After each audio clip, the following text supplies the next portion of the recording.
If you're enjoying the stream right now and would like to join us beyond just live streams, consider joining our free-to-join Telegram channel. Inside of our Telegram channel, we're sharing daily market analysis, bonus clips from the live streams and videos, giveaways to our products, prop firms, and brokerages, and much, much more. So like I said, if you're looking to stay up to date with ideas that we're looking at in markets, even if you can't make it to a live stream, consider joining our Telegram channel down below in the description of this live stream, or being dropped in the live stream chat as we speak. Just click that link, it'll navigate you over to Telegram, click join, and you can come back to the stream. It's totally free to join, and if it's easier for you, you can also just use the QR code that you see on the screen right now. Now back to the live stream. Hello, ladies and gentlemen. No, Marco did not forget to start the stream. Although, it's pretty cool to see you guys have already gotten used to it. You already know when the start time is and who's starting. That's quite cool. But no, I'm starting today a little bit later on my normal slot. Marco decided he didn't really like any of you and he didn't want to be here anymore. So yeah, there's that. Of course, I'm joking. Marco had to take care of some personal things. So yeah, we're starting a little bit later than normal. But yeah, the stream will remain. I'm fairly sure Marco will be coming on later. For any Marco fans here, his second slot later in the stream will remain as normal. So what are we looking at today? Anyone got any requests? As always, we are here for an hour today, so you do have to listen to me for a little while, unfortunately, for me and you. Of course, I'm joking. But yeah, feel free to let me know if you got any chart requests or you want to talk about anything specific. If not, we can just have a browse through. We'll see what the Edge Finder is saying, and we can take a look. I think Marco had a little nap. Maybe. Hello to you as well. One opportunity. James, you have a soothing voice. Thank you very much. Is that my sign to start a podcast? Should we get some podcast equipment? Gold, market stale, Nasdaq 100, gold. Okay, sweet. So we'll do gold. We'll look at the Nazi. We can look at euro dollar, pound dollar, Aussie dollar, and gold. Anything but gold is getting boring. Yeah, I do agree with you, Jesus. But if there's demand for it, we'll meet the demand. Thoughts on gold continuing downside? Okay, right, let's start then. So we'll do gold first, seeing as that's a hot topic, but it is also kind of boring. So we'll get that out of the way, and then we can move on to other things. Start with gold and the dollar. Okay, we're all on the same page. So first of all, let's start with what gold is doing on the Edge Finder. What's the score? Well, interestingly enough, it's increasing to 4. So when it loads, we'll see what the score over time is. I'm fairly sure we'll be now seeing a lot more of a positive sentiment, if that's the right word, a positive development within the score over time. I'm not sure. Let me reload. Maybe it's my internet or something. I don't know. Bear with me for a second. Yeah, there we go. Sweet. So gold score of 4, which is nice to see. We've got technicals that are bullish. Institutional activity is neutral. Economic growth is bullish. Inflation is bullish. The jobs market, however, is bearish. What I do like to see is the score over time. So what we've seen previously is gold was obviously very pressured previously. And this was basically just due to the strong dollar. You know, we had NFP beat, we had sticky inflation, growth is good and was good. PMIs were quite good. So overall, that stronger dollar that we had about 3 to 4 weeks ago now, quite a while ago at this point, was very beneficial for gold's downside. And then, of course, we had the Iran situation and the oil flows, inflation expectations, hawkish Fed. The stars were aligned for gold to be bearish. However, what we are seeing right now is a bit of a resurgence within gold's bullish score. By no means this is enough to warrant me being a buyer on a short-term aspect, but it is something interesting. Now, something we do need to pay attention to. I made a video about this this morning, actually, but it's the oil price. So oil is rocketing back to the upside. And what we've been talking about so far this week on my segments anyway, was the potential for oil to go back towards 110 to 120. I think that is a very realistic thing. And I would say that's the base case at the moment. So the caveat behind that happening is gold will remain pressured. So regardless of what the fundamentals say, if the geopolitical landscape is still very strong, like it is now, very prevalent, gold will remain pressured. So the more the oil is rising, the higher the 2-year, yield will go. And this is again based on those inflation expectations and the market's pricing and expecting Federal Reserve hikes from basically now until 2027 or into 2027. And of course, that then flows into that dollar strength. So all of these things are negative for gold. However, as we did look at, gold is bullish on the edge finder. We have seen gold respecting this 4,000 key level and this weekly and daily support level. I actually need to change the color of this. So there is technical reasons to be a buyer, I think. However, I can't really justify sitting here and saying that I want to buy gold in a short-term aspect at the moment, because I just don't think it's a great decision.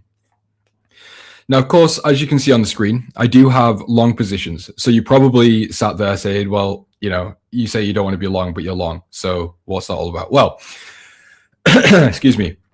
The simple answer to that is these aren't swing trades. These are more of an investment approach. So I'm looking, I mean, the position size is, as you can see, 0.01. So I'm currently in long gold at 0.02 lot size. Tiny, tiny amount. So all I'm looking to do is buy gold on a larger, either continuation or pullback, whatever you want to call it, a larger move to the downside, and build a long-term position over the next 6 months, 1 year, however long it may be. So that's the idea here. But of course, I would never, I don't want anyone to sit there and think this is a good idea for them to follow, because you need a lot of money. And when I say a lot of money, I mean like small six-figure account is kind of what I would say is the minimum to do something like this, just because gold is volatile. It's a very expensive asset in terms of value. So it's just not worth doing if you've got a $500 account, because you will blow up doing this. Okay, now we've got that disclaimer out of the way. Short-term, gold is doing what we spoke about so far. We're continuing this downtrend. People yesterday were talking about this move to the upside, asking if it meant anything, if gold suddenly turned bullish. I was saying no. It purely was a pullback, which is what it looks like so far. So what we have within trends, obviously, as you should know, is, you know, we have the overall direction, but of course we still have counter moves, also known as pullbacks. Just because gold was pulling back doesn't mean that gold is now a bullish thing. We've rejected the 200 moving average. We've created a lower high, kind of relative to previous highs here. As far as I'm concerned, gold is still bearish. The only real technical support, again, comes down to this 4,000 round number and this daily and weekly level of supports. I don't think that's enough to hold gold. I think it's more a case at the moment of we're seeing a little bit of a fight between buyers and sellers. So we've got buyers like me kind of stepping in at the moment saying gold has had, I think it's 30% or 40%. Let me just double check. Yeah, around a 30% decrease in value from its all-time high. I think this is a good area to start buying. To me, a 30% discount is valid. You know, I'm happy to be involved with that. Same as, you know, if we bought a car that was $10,000 and the salesman or the dealership had it down to 7,000, that's a pretty good 30% deal. You see what I'm saying? It's the same concept in trading. Of course, it's a little bit different, but it's the same idea on the surface. So that's why I'm looking to be a buyer. And I think that's also what the market's looking at. But then you've also then got the other side of that, which we've already spoken about, where we've got this whole landscape of oil, inflation, central banks that just aren't supportive for gold to catch a bid. So that's the battle I think we're currently seeing between buyers and sellers. But again, to keep it simple, I do think gold is bearish. I think it will stay bearish until we see the Strait reopen and we see inflation expectations starting to cool off again. Until that happens, I just don't really see much of a bullish case for gold. Hopefully that answered your question about gold. You shorted gold. So the problem is when you ask me if you should hold or if you should buy or sell, it doesn't matter what I say, because I don't know any more than you do in terms of what price is going to do next. You know, I can sit here and tell you I think gold is bearish because of X, Y, and Z. It doesn't mean that in the next 4 hours, gold couldn't turn around and have a larger move to the upside. You know, it just doesn't make any sense for me to answer that question. I appreciate the trust that you put in me, but I don't feel comfortable for either of us for me to answer that. So we're still getting questions. Thoughts on gold continuing downside trend? Yes, I do think gold is going to continue lower. The only other thing is this weekly time frame that, again, I've been talking about quite a lot recently, is that we've had this multi-year rally on gold. And I think that realistically, a pullback like this is really healthy. It's a very normal thing. A market cannot have, well, realistically, or however you want to kind of put it, I don't think a market can have a multi-year rally with no significant pullback. We had these really tiny, H4 and daily pullbacks, but this wasn't enough to quote unquote normalize the price, if you will. So I would say that this is actually a very healthy and normal pullback, which again is why I'm looking to be a buyer, because I don't really care if the H4 is bearish or the H1's bearish. If I want to buy something as a more of an investment approach, gold is still bullish. I mean, we've still got, let me clear the drawers. We've still got the 200 moving average, the 100, the 50. We've still got higher lows. This is on a weekly basis, I would say, either equal lows here or a higher low relative to this low. It depends how you look at the markets, of course. But to me, this weekly time frame is still bullish. So yeah, that's kind of my 2 cents and thought process on gold at the moment, though. What website is that? Do you mean this one? This is the Edge Finder. By the way, I haven't really done a CTA in a while, but feel free to use code ELITE for a discount on the Edge Finder. It does help me out. I get a little kickback and it gives you a nice little discount as well. It's a win-win for everyone. So that would be appreciated if you don't already have the Edge Finder. It was 6 yesterday on the Edge Finder. It's fallen. Was it? I don't see a 6 on here. Yeah, I don't know. Either I missed that or the Edge Finder is lying to me. One of the two. Today, ECB meeting and leaving interest rates unchanged. No, that won't affect gold. Interest rate decisions normally are priced in. It's not a case of the ECB held rates, it moves the market. No one cares. The only way an interest rate decision itself would move the market is if the central bank made a decision that was different from what the market's expected. So let's say, for example, the market's currently, actually what we can do is we can pull up the Fed Watch tool. I can show you an example of this. So the markets at the moment for the Fed's July meeting here, we have a 66% probability of a rate hold, and we have a 33% probability of a rate hike. If the Fed decided to cut rates, that would be a massive market moving thing because the markets hadn't priced that in. That wasn't an expectation. So we'd see a lot of repricing and repositioning. But if the Fed hold rates, no one really cares because that's priced in 66%. Do you know what I'm saying? The only other thing that is also impactful is the forward guidance that we get in the press conference afterwards. But from the ECB, that's not really a big impact on XAU USD, more XAU EUR, for example. But I don't really know any retail traders that trade that market. Hey James, do you trade synthetics or any of the A1 team? No, I don't think anyone does actually. I think synthetics are more of a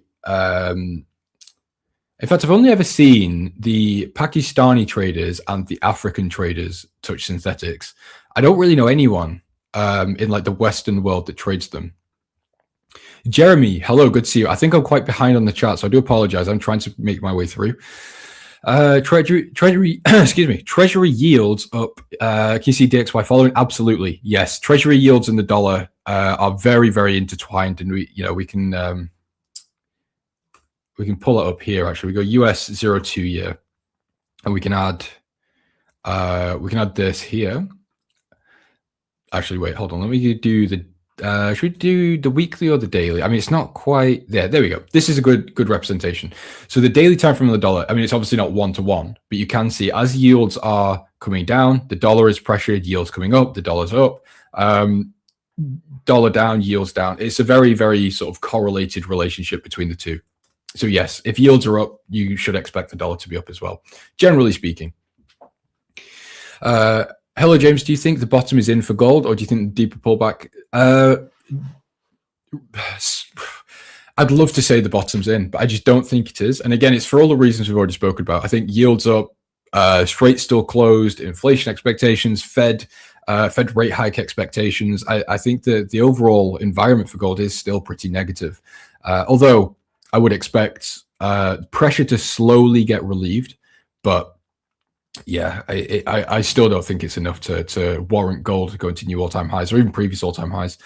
Please turn on English subtitles, my friend. That's not how streams work. As far as I'm aware, I'm a bit of a boomer, but as far as I'm aware, you can't put subtitles on a live stream.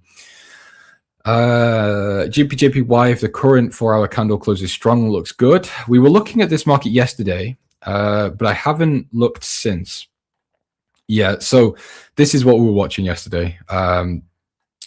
The fib from the low to the high, pull back into the fib zone right here between the 50% and the 61.8% into previous structure on the left, and a pretty nice rejection here off the 50 moving average. So technically speaking, looks fantastic.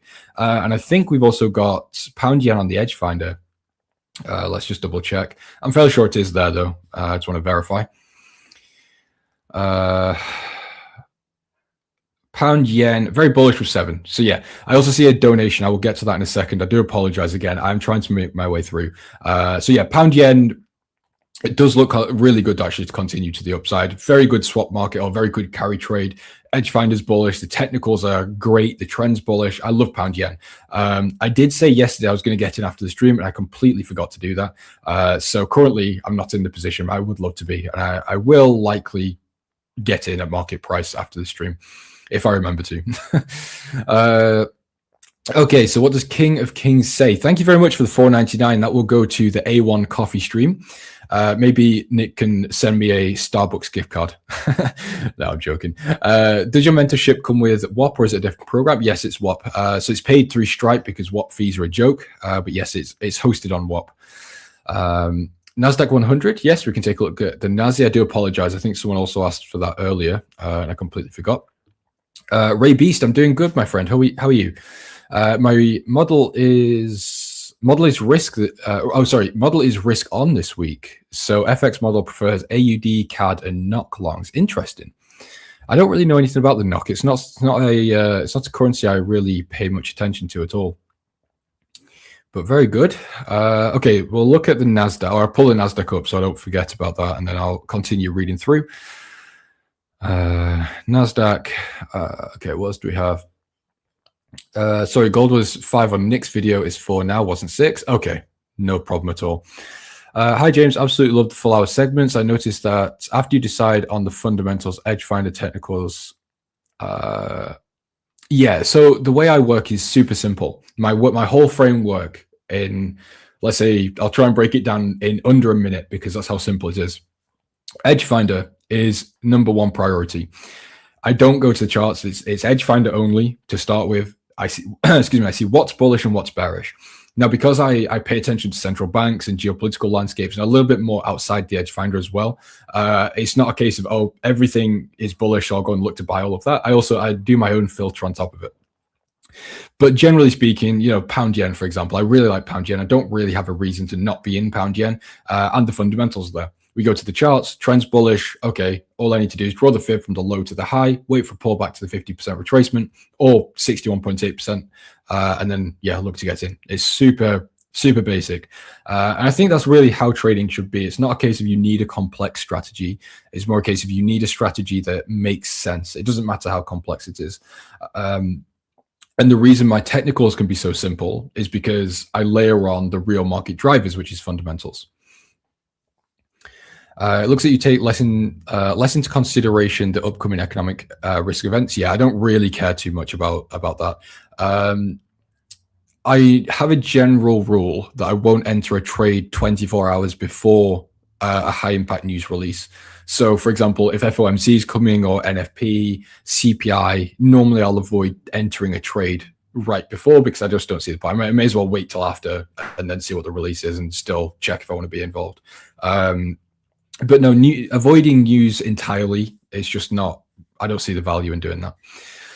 Because otherwise, if you pay that much attention to news, and let's say you don't trade or you don't place a trade because there's a high impact news release coming, on Friday and it's currently Tuesday, you're never going to end up in a position. You've got to just pull the trigger. And of course, you need to understand what that news release means and the context behind it and things, but there you go. So we'll do Nasdaq because I keep getting distracted. So I'll do this and then we'll go back to the chat and I'll see what you guys are saying. So with the Nasdaq, I don't think there's really anything specifically that I want to do here. So we've got no edge finder reading for the Nazi. So already I'm kind of just sat neutral. So there's no, this is exactly what I was saying about the framework. I don't have an automatic bias. If it was bullish on the edge finder or bearish, I would straight away say, oh, I want to be a buyer or I want to be a seller. So that's where I would then default to go and look towards technicals and actually entering. Because I don't have that, there's no reading. My default is actually there is nothing here. So very likely I just won't take the trade. So what we're seeing overall is really unappealing. So we're sat in this really long-term range. How long has this been actually? 72 days. So over 2 months of just a range. Really not good. You know what I mean? There's just no direction here. The H4, there is an argument here that we are in a bearish trend. So the moving averages is just parallel, side by side, no directional movements. However, again, there is an argument slightly that we've turned bearish here. We are using the 50 moving average as a bit of a dynamic resistance. So from a technical side, I wouldn't mind looking to go short. I think there's kind of two approaches to that. So there's this idea where we've actually already pulled into the fib. We've come down, bullish leg, fib from the high to the low, and then we've seen a bit of a rejection. So there is that. The issue with this is that we are still in a range. So we very well could come back to the lows and then just bounce right back up and just continue this horrible chop. So what I would rather do is wait for something to actually happen. So either waiting for a break below, retesting continuation, or waiting for a break above, retesting continuation off these highs. At the moment, this is untradeable. Again, there's no fundamental drives on the edge finder. There's no direction in the market. So yeah, I'm just sat out of this completely. Okay, let me catch up. We can go lower on gold. We are not in a bullish confluence. Yes, I completely agree, Alex. Hey, what's your take about news for tomorrow with the real price of gold in China banning paper gold? I don't really think there is one. I think it's pretty unimportant, to be honest. We were talking about this actually, about the in fact, was it 1 or 2 weeks ago that I did say on stream we were lucky, or I was paying attention to that, where China is banned, or not banned, sorry, they increased the margin they increased the margin requirements massively for their retail traders on paper gold. I think it was like a 100 to 200% increase on the requirements, which is essentially a ban because you need a lot of money to be trading gold over there now. And the reason they did that is because they wanted to get rid of the dilution of paper gold and see what the real value of physical gold was. I'm not sure what the update on that is, though. I don't know if there's been any developments or anything. It's not something I paid that much attention to.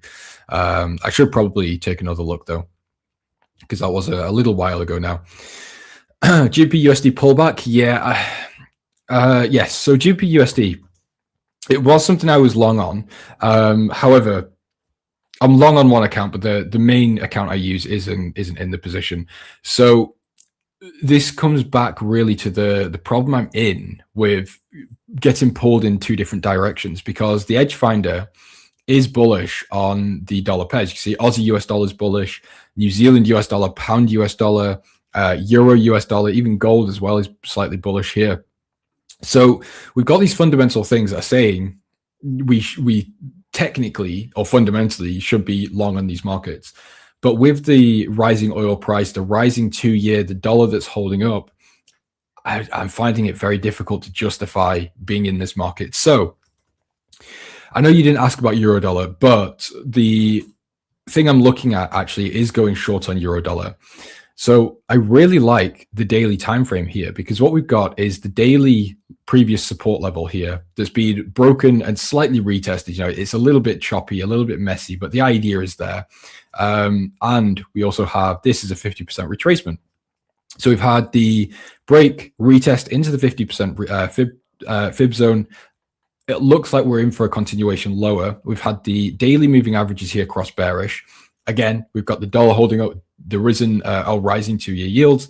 So this does make a lot of sense to me, and I really like it. But again, the downside is that the edge finder is actually bullish. So it's a tricky one. Stuck badly in gold after watching Nick video. Why? What do you mean you stuck badly in gold? NOK stands for Norwegian dollar. Thank you for that, Ray. James, I know you love fair value gaps also. Can you tell us which time frame you look at? Yeah, I'm glad you put the laughing face there.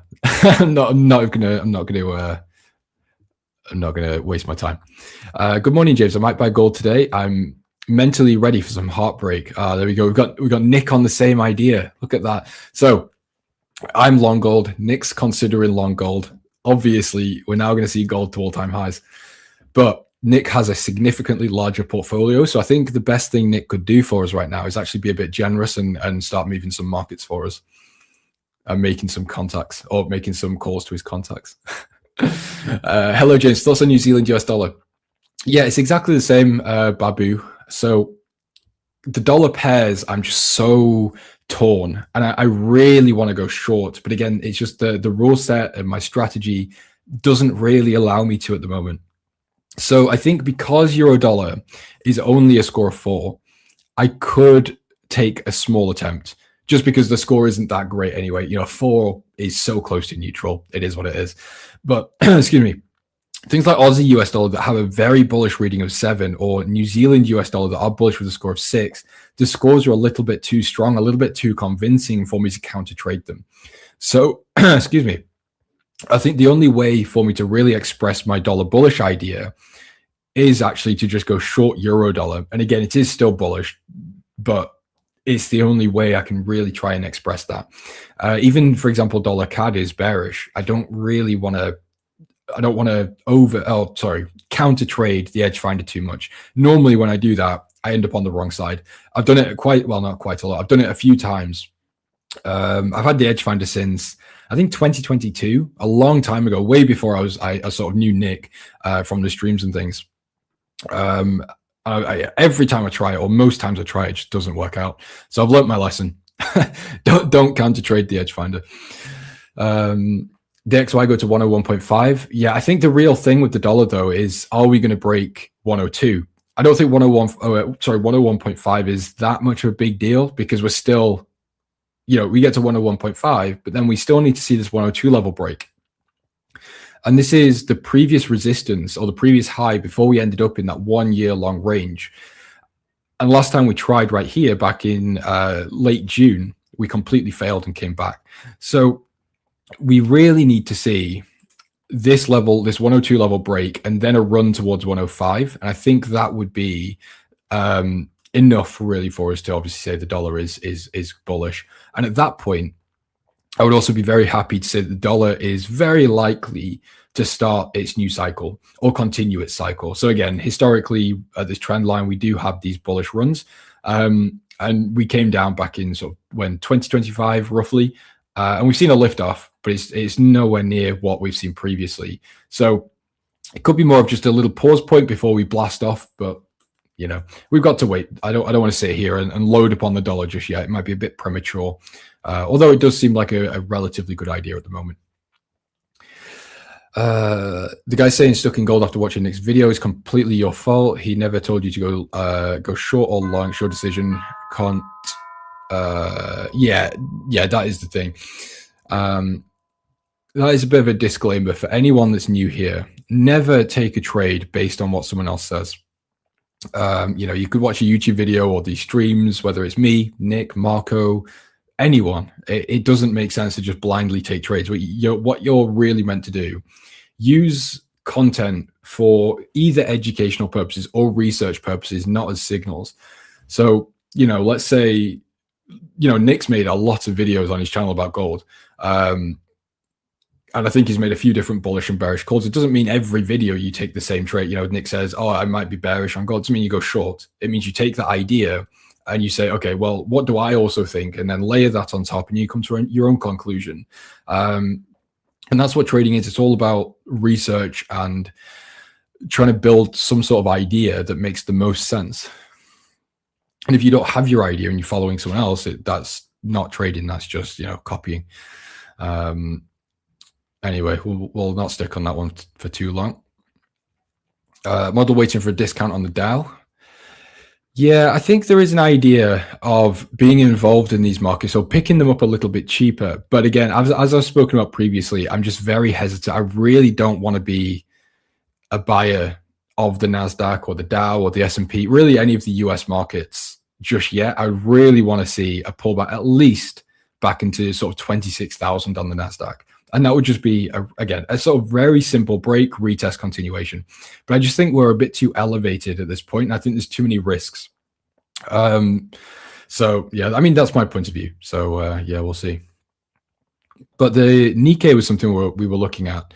But it doesn't seem to really have followed through anywhere. Again, we were looking at the previous resistance and then turned support. We did see the rejection here of the 100 daily moving average, but we didn't really see much of a continuation to the upside, a real slowdown in momentum. We are still kind of in this little bit of a downtrend, minor. So yeah. James, we've got Lagarde's speech today. Let's see what forward guidance we get. Yeah, I don't know. Actually, let's see. Let me just see real quick what the markets are expecting. So yeah, we've got 82% probability of a hold 23rd of July, and then the next meeting on the 10th of September, which is in 49 days, we have an 18% probability of a hold and an 82% probability of a hike. So we'll see if that happens. We'll see what the forward guidance says, and if that backs up the probabilities by any means. 10x long oil yesterday also put a short on silver at the same time. Happy man, Christopher. Beautiful play, very nice, well done. I'm happy you're in the green.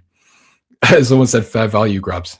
Yeah, they did. We won't discuss that one today. Hello, James. Thoughts on Germany 30? Yeah, I mean, the DAX is kind of similar. We're really not seeing too much. We are kind of in a bit of a minor uptrend here, but the direction still isn't great. You know, it's just I don't know how to explain it. We are in an uptrend, technically speaking, but this is just a bit too choppy for me to really like it. And again, we don't have an edge finder reading. So with no edge finder reading, choppy technicals doesn't give me much to do. You know, I'm just kind of waiting for something to happen on the DAX. Google fell in pre-market, beat, but capex increased significant and negative cash flow. Did they? Yeah, I don't really like to talk about stocks again. As I always say, it's not something I'm very knowledgeable in, so I don't like to cover them because I don't want to give wrong information. So I'll take your word for it, Ray Beast. Oil just keeps going up at $90 now. Yes, I think we are going to see oil towards 110, maybe 120, 130. But that really depends on whether we see sort of de-escalation. If we don't and the strait remains closed, it's basically just a green flag for oil to continue to run higher. And the reason is because the longer this is going on, the longer the strait remains closed, the more oil reserves get eaten into. And then, of course, the higher the energy costs are. So it's just a really difficult situation, really. So yeah, we'll see. But I again, unless we get de-escalation, I don't see anything that's going to stop gold. Sorry, not stop gold. Anything that's going to stop oil from reaching 120 at least. And again, that's not a guarantee. That's if nothing changes or if we even get escalations.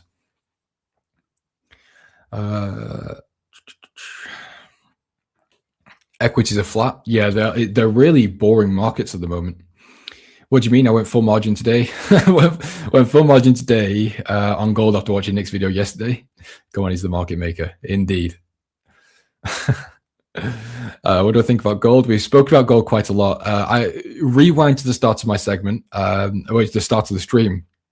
We covered gold in a bit of detail. So yeah, go for that. I can always cover markets again. I've got another half an hour, so we're not on a time constraint really at the moment. But yeah, we can recap towards the end if there is requests by then. 2 more hikes by end of year. Yeah, that's also what I'm seeing sluggy as well. Lagarde is kind of scary. Wouldn't like to work under her. She gives me strict vibes. Yes, she does. She gives strict head teacher vibes. I know exactly what you mean. Do you think technicals can be a leading indicator to fundamentals? No, absolutely not. Although I think no, they can't. But I think technicals can give you. I don't know how to explain this. No, technicals cannot be indicators for fundamentals, but they can give you. What's the right way of explaining this? It's kind of like a signal of an overbought market. And when a market becomes overbought, it's kind of like clockwork that fundamentals often do change as well. And it's not always, but let's go to euro dollar. And I'll show you what I mean by this, because again, it's not a something you should necessarily trade. Why can I not pull up a fresh chart? What's going on here? There we go. It's not something you should trade necessarily, but it is something interesting. So if you put a Bollinger Band on your charts, and you put a 200 on, we'll change this to EMA. Daily, yeah. So what we can see here, and again, this isn't something you should trade. It's not a perfect indicator by any means, but it is a good way to see if a market's overvalued or undervalued or overbought, oversold, whatever type of terminology you like to use. So at this point, let's just say here, for example, we obviously had fundamentals that were really positive for euro dollar. I don't know what it was at the time, no idea. But I'm let's say really good data for euro and the hiking rates, for example. As soon as we start getting overbought on a daily time frame, we break above the 200. It just so happens the fundamentals end up flipping, and this market has a complete reversion all the way back to the downside. And then when we reach the downside, it flips yet again back to the upside. Do you see what I'm saying? So it doesn't mean the fundamentals follow the technicals by any means, but it is, again, it's kind of, I don't know what the right description of it is, but it's an interesting way that the markets just work and behave. So, but then again, actually, this is a good example. If you traded that type of approach, you can end up in real trouble. So if you're buying all of these pullbacks, you would have been in a lot of red. This would have been a very painful position to be in. So this is exactly what I mean. It's not something you should trade, but it can be quite interesting just to pay attention to at times.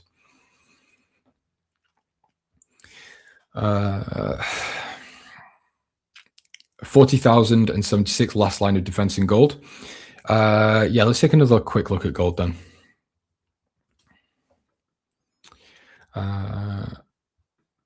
Yeah, I mean, it's kind of what we were saying. I don't think gold, I don't think gold has a reason to be bullish right now. We've seen just a normal pullback. I really would expect this level to break. And yeah, maybe 3,500 to come into play on gold, because this is the next kind of support. If we end up breaking below 4,000-ish, there is no left side support. There is nothing here until we get to around 35,000 and below. So yeah, we'll see. But the way things are going right now, it's looking a bit rough. How can I strike a balance between my technicals and fundamentals? I understand technicals, but I have a bit of a challenge with fundamentals. You know what, Passion Hub, you've asked the question, but there's a QR on the screen, QR code.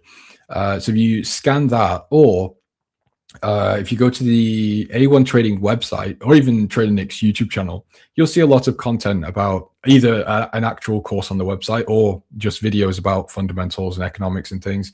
You could also watch my channel. I put out almost daily, every 1 day or every 2 days. I'll put out a video about fundamentals and trade ideas and things. But yeah, I think the best way to learn fundamentals is to consume content by people that trade them, of course. And then when you come across a topic that you don't understand, so let's say, I'm talking about, for example, central banks or the Fed or the ECB being hawkish, and we've got higher oil prices, and you don't understand the dynamic there, you would just go and figure that out. Go to Google and search, why does higher oil prices lead to higher inflation? Why does higher inflation typically lead to higher interest rates? And those types of things. So it's a case of consuming the content and understanding. Consuming the content and then trying to do a bit more of a deep dive on the topics that you don't understand.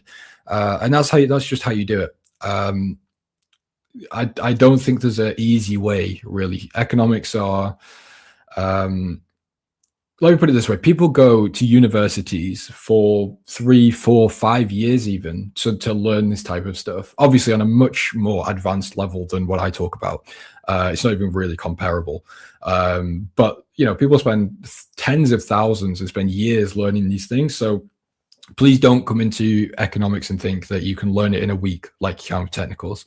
It takes time. There's still things I learn. I'll quite often watch or read an article about what does that mean, or what's that word, or what's the relationship between these two things. And again, the only thing you can do is go and find out. Just Google it. Technicals rule until fundamentals take the force. Yeah, I mean, that's kind of the way. The fundamentals are your signal. You know, the fundamentals will tell you if a market should be bullish or bearish. And the best way to see that is the edge finder. And obviously, I'm, you know, of course, I've got a discount code. I'm affiliated, obviously. But if you don't have the edge finder, the only other real way to do this is to make an Excel sheet and update it every single time there's a news release with new data, which is obviously annoying to do. But that is what tells you if a market technically or fundamentally speaking is bullish or bearish. And then that's where the technicals take over. And that's how you actually figure out how to get into trade, your risk to reward, where to get in, where to get out, where to stop out, and those types of things. So they're both important, but obviously direction is kind of the most important thing you need to figure out. And that's where the fundamentals are the king. Can you take a look at pound dollar? For sure. Yeah, we can take a look at pound dollar in a second.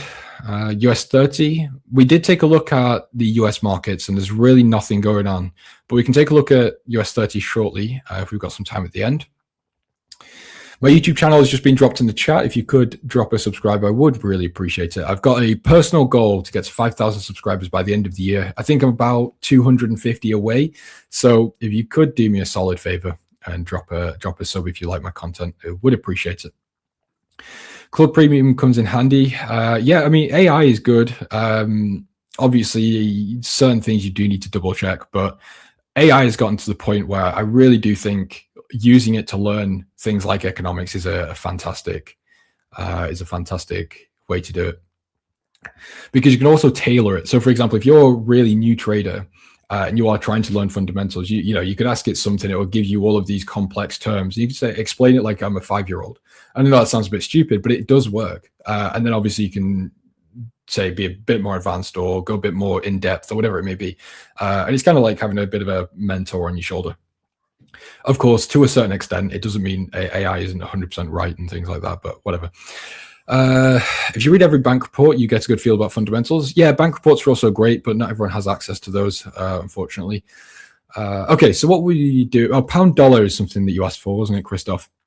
So yeah, pound dollar, in my view, is a very tricky one at the moment because, as we said earlier, the edge finder is bullish on a lot of the dollar pairs. So normally on a, you know, if it was a normal day or a normal market environment, very simple. We'd be looking to buy pound dollar, euro dollar, Aussie dollar, New Zealand dollar, and gold. But we're not really seeing that environment right now. The market is very much back to being driven by Iran and oil prices. So now we've got oil prices rising again. We've got 2-year yield up. We've got the dollar that's holding up as well. As you can see, the dollar is doing really well today. I don't really see a world where pound dollar or any of the dollar pairs actually do too well. So at the moment, I don't think there's really any opportunity on pound dollar. You could go short, but more from a technical side, I don't see a way in. And that's where it leads me back into euro dollar. As I was saying earlier, I think euro dollar is probably the best opportunity. If you are wanting to go long on the dollar, I would say this is, in my opinion, for the way I trade, of course, this is kind of the ideal market. Just because the technicals line up perfectly. You know, we've got we've had the 50% retracement. We've broken below prior daily support. We've retested that level. The daily timeframe's in a downtrend. And it kind of makes sense. And euro dollar has got the weakest score out of the dollar pairs on the edge finder. So yeah, this is the one that makes the most sense to me. And there is a really nice amount of left side here that could see a bit of a correction. So yeah, I think euro dollar is a great one to potentially go short on. Passion Hubs, you've just subscribed. Thank you very much. I do greatly appreciate the support. So we've got just over 15 minutes, just under 20 minutes left of the stream. And then we've got, Alan coming to take over in about 20 minutes. So if there's any questions, any market requests, anything like that, let me know. If not, we can keep just having a wander through and see what we find. Just bear with me for a second. Got to wet the whistle. So what do we have? Pound Swiss is bullish. We have been looking at Pound Swiss, and in all fairness, I've kind of just missed the boat on Pound Swiss, and it's completely my own fault.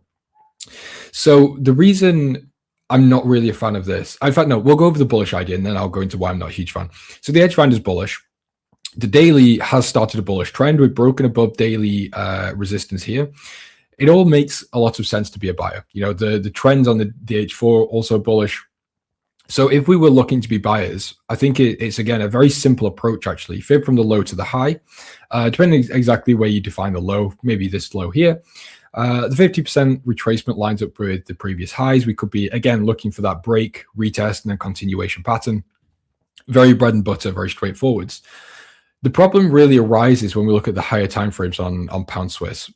The Swiss pairs, dollar Swiss, pound Swiss, euro Swiss, a lot of the New Zealand Swiss, a lot of them are just really bearish markets overall.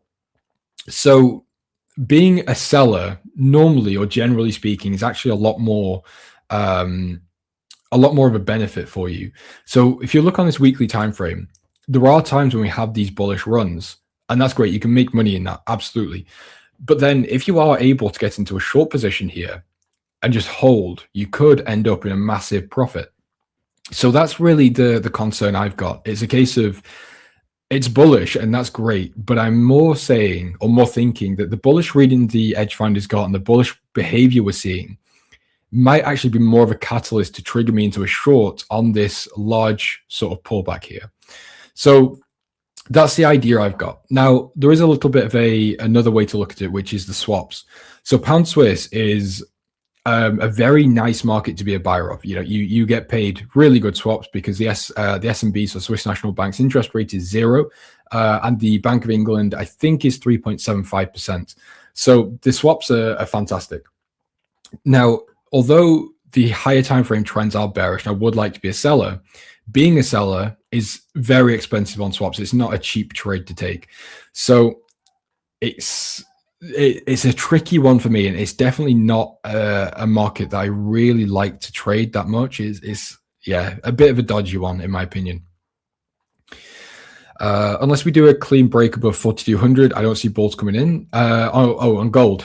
Yeah, so I know we keep going back to gold, but it's a bit of a difficult one, really, with gold. And we could actually do sort of a Bollinger Band approach. Let's have a look. See what the Bollinger Bands are doing, because gold previously was just pushing and pushing and pushing. Now, I don't really trade Bollingers. It's not something I rely on by any means, but they are quite a cool indicator is what I'm trying to say. So as you can see, gold over the past couple of years has just been pushing and pushing. Every time it comes a little bit overbought, it has a bit of a correction and then just continues to push. So there might be an idea actually of this 3,500 level coming into play. So we come down and actually completely revert back into the lower band and then push higher from there. Maybe that's what we're going to see. I'm not saying that is, again, I don't really trade Bollingers, but I like to pay attention to various things. So I think, gold could have a long way down. We are below this 200 moving average. We are in a daily bearish trend. And again, the landscape I don't think is that favorable at the moment, which is exactly why I'm building a position at this point, because although it's not favorable, I do think it's at a value where I'm happy to start being a buyer over a longer period of time, and start building up a position as it drops and managing a bit of a decent average price, or trying to get an average price is what I'm trying to say. So yeah, there we go. What else do we have? So pound Swiss we've covered gold, we've covered dollar pairs. Pound yen we've discussed. What else do we have? Euro yen, Euro Swiss. We've got some metals, so platinum and gold really bullish. I don't really trade platinum, so I don't feel like I really want to cover that one yet. The Australian dollar seems to be doing okay. We've got Aussie yen, Aussie Swiss, Aussie CAD, and Aussie US dollar as well. I'm not sure what's going on with the Australian dollar at the minute. Let's have a look. Economic heat map, Australia. I'm also not sure what the RBA is doing either. I'm kind of out of touch with it. I've been focusing mainly on the dollar and kind of ignoring a lot of the other markets. Let me just take a quick look at the RBA. Just bear with me for one moment. Let me pull it up.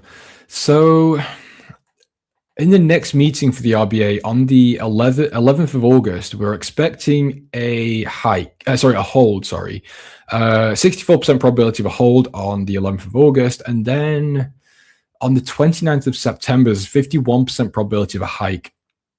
So really not that much. I don't think well, obviously the markets aren't pricing in a hike by any serious measure. It's kind of 50-50 after August's hold. So that doesn't give me much of a central bank sort of advantage anywhere. The Australian fundamentals here are not that great. We've got 40%. Growth bearish, manufacturing PMIs and services PMIs are bullish, but then CPI or inflation's bearish. Unemployment rate is neutral because it met forecast. So yeah, it doesn't really give me too much. Let's have a look at the surprise meter. So China's doing well. Euro's doing pretty well. The yen's doing quite well. New Zealand, interesting. So what could be a good play here? I'm just thinking because the dollar is the weakest, but the dollar is obviously getting a bid from the 2-year and oil. So I don't really want to go short the dollar. So I'm going to just ignore this one. The pound's got 60. What else could we do? So it might be like AUD NZD short. Australian dollar has 40%. New Zealand has 83. That might be an idea. So let's take a look at Aussie New Zealand. Because we were short Aussie New Zealand, like a month ago, maybe a bit longer at this point. But yeah, I mean, it didn't lead into anything. So I was short basically from around where the market is right now off this weekly resistance level. But yeah, I just don't really see much. It's interesting. But yeah, I'm kind of thinking out loud here because I've not really checked up on this market. So just ignore my little ramblings for a minute. So yeah, there might be more of a mean reversion idea here because we are kind of overbought, and we've been paying attention to the range in Aussie New Zealand. This has been in play since 2014, give or take 2013, depending on where you draw it from, really. And every time we tried to break out, we fail. We did finally break out in the hawkish RBA, when they hiked 3 times. Since that point, though, it seems like the RBA is pretty much on pause. There's not really much of an expectation for a hike at any time soon. And the RBNZ is slightly more hawkish. So I'm not really sure what's bolstering this market, to be perfectly honest with you. As we can see, the Australian dollar is weaker than the New Zealand dollar based on the surprise index. Yeah, it's interesting. I might have to do a bit of research into this because I'll be honest, I'm a little bit unsure what exactly is holding Aussie New Zealand up, but we'll see. What are we talking about here? DAX. We've already discussed the DAX. Basically, there's nothing on the DAX I'm really interested in at all. It's very much a flat market. We got a slight bullish trend, but there's no real fundamental drivers there for me. AD employment data came super strong today. Oh, did it? I must have missed that. So we did have employment data today. As I said, I've not really been paying attention to anything recently other than the dollar, so I'm a little bit outdated on some of the other currencies. You are right, though. Yeah. Wait, hold on. What did you say? Super strong. It was on forecast. I wouldn't say that's super strong. Be Somebody FX. Shout out to you. I've seen you on Twitter, actually. I like your content, so yeah, shout out to you. What's trimmed means CPI for AUD, James? It's the key, not headline. PPI trim means up to 3.6 and sticky. Yeah. Whoa. Unemployment remained 4.4. Latest unemployment numbers were pretty good too. RBA will hike in August. Oh, not unemployment, but employment. Sorry, I misread that. You're right. But net was positive. Okay, fine, fair enough. Yeah, okay. So that's, I guess, what is holding up the Australian dollar then. So that makes sense. I appreciate your input, guys. Very helpful. So yeah, Australian dollar, New Zealand might not be the best play then if we're taking a bit more of a holistic view. So we're going to scrap that one. Pound yen still seems pretty good, however, so I think the idea of being a buyer is still okay. But that brings me back to dollar yen in terms of, do we want to be a buyer of dollar yen? I think yes, but also no. I think the idea of being a buyer is completely valid. Again, we're seeing 2-year dollars showing strength, still a great carry trade dynamic. Everything is still aligned for dollar yen to continue higher. The issue is, personally, anyway, I don't want to be a buyer of dollar yen at this level. And we've been speaking about this quite a lot recently, but it's just that risk of an intervention. Excuse me. Sorry about that. If we do see an intervention. What we've seen previously is pullbacks towards this 200 daily moving average. So as far as I'm concerned, I would rather avoid getting in long here and potentially taking a loss on an intervention.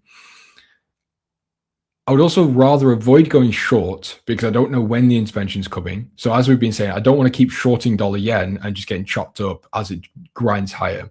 So the only real option I'm left with is just waiting for that maybe intervention into the 200 daily moving average and then some sort of continuation higher. That's really all I can come up with dollar yen at the moment. Yeah, employment change. I do apologize. I misread. But yeah, that does make sense. James, with UJ and other yen crosses is likely buy until it doesn't work. Yeah, that's the thing, Sluggy. It absolutely is, but I would rather just stay out for my own peace of mind, really. As long as oil is this high, trend is bearish for gold. It can rally at times, but the trend is bearish. Yes, that's exactly what we've been talking about. Yeah. With oil, I'm not going to cover it again because again we did already speak about it, but I just don't see any world at the moment where the dollar does suddenly become weaker and gold suddenly rallies. I think the only way that would really happen is if we get some sort of peace deal and de-escalation within Iran and the Strait of Hormuz reopening. How do you handle a good setup, but it's 1 point away from biased in the edge finder? I'm going to assume you mean neutral. I wouldn't take that, I don't think. Well, it depends on exactly what it is, because again, my analysis goes, yes, edge finder, but I also account for like the central banks and the geopolitical landscape and things like that. So it's not a case of just the edge finder. The edge finder is like 80% of what I trade, but then the other 20% is, what the central bank's doing, what's the stance, what's the forward guidance, that type of thing. So it would really depend on the exact setup. But if the technicals are there and the fundamentals are there, normally I will take it. But again, if it's like, a score of 4, I might avoid it depending on, exact context. I know that's probably not the best answer, but that's really all I can give you.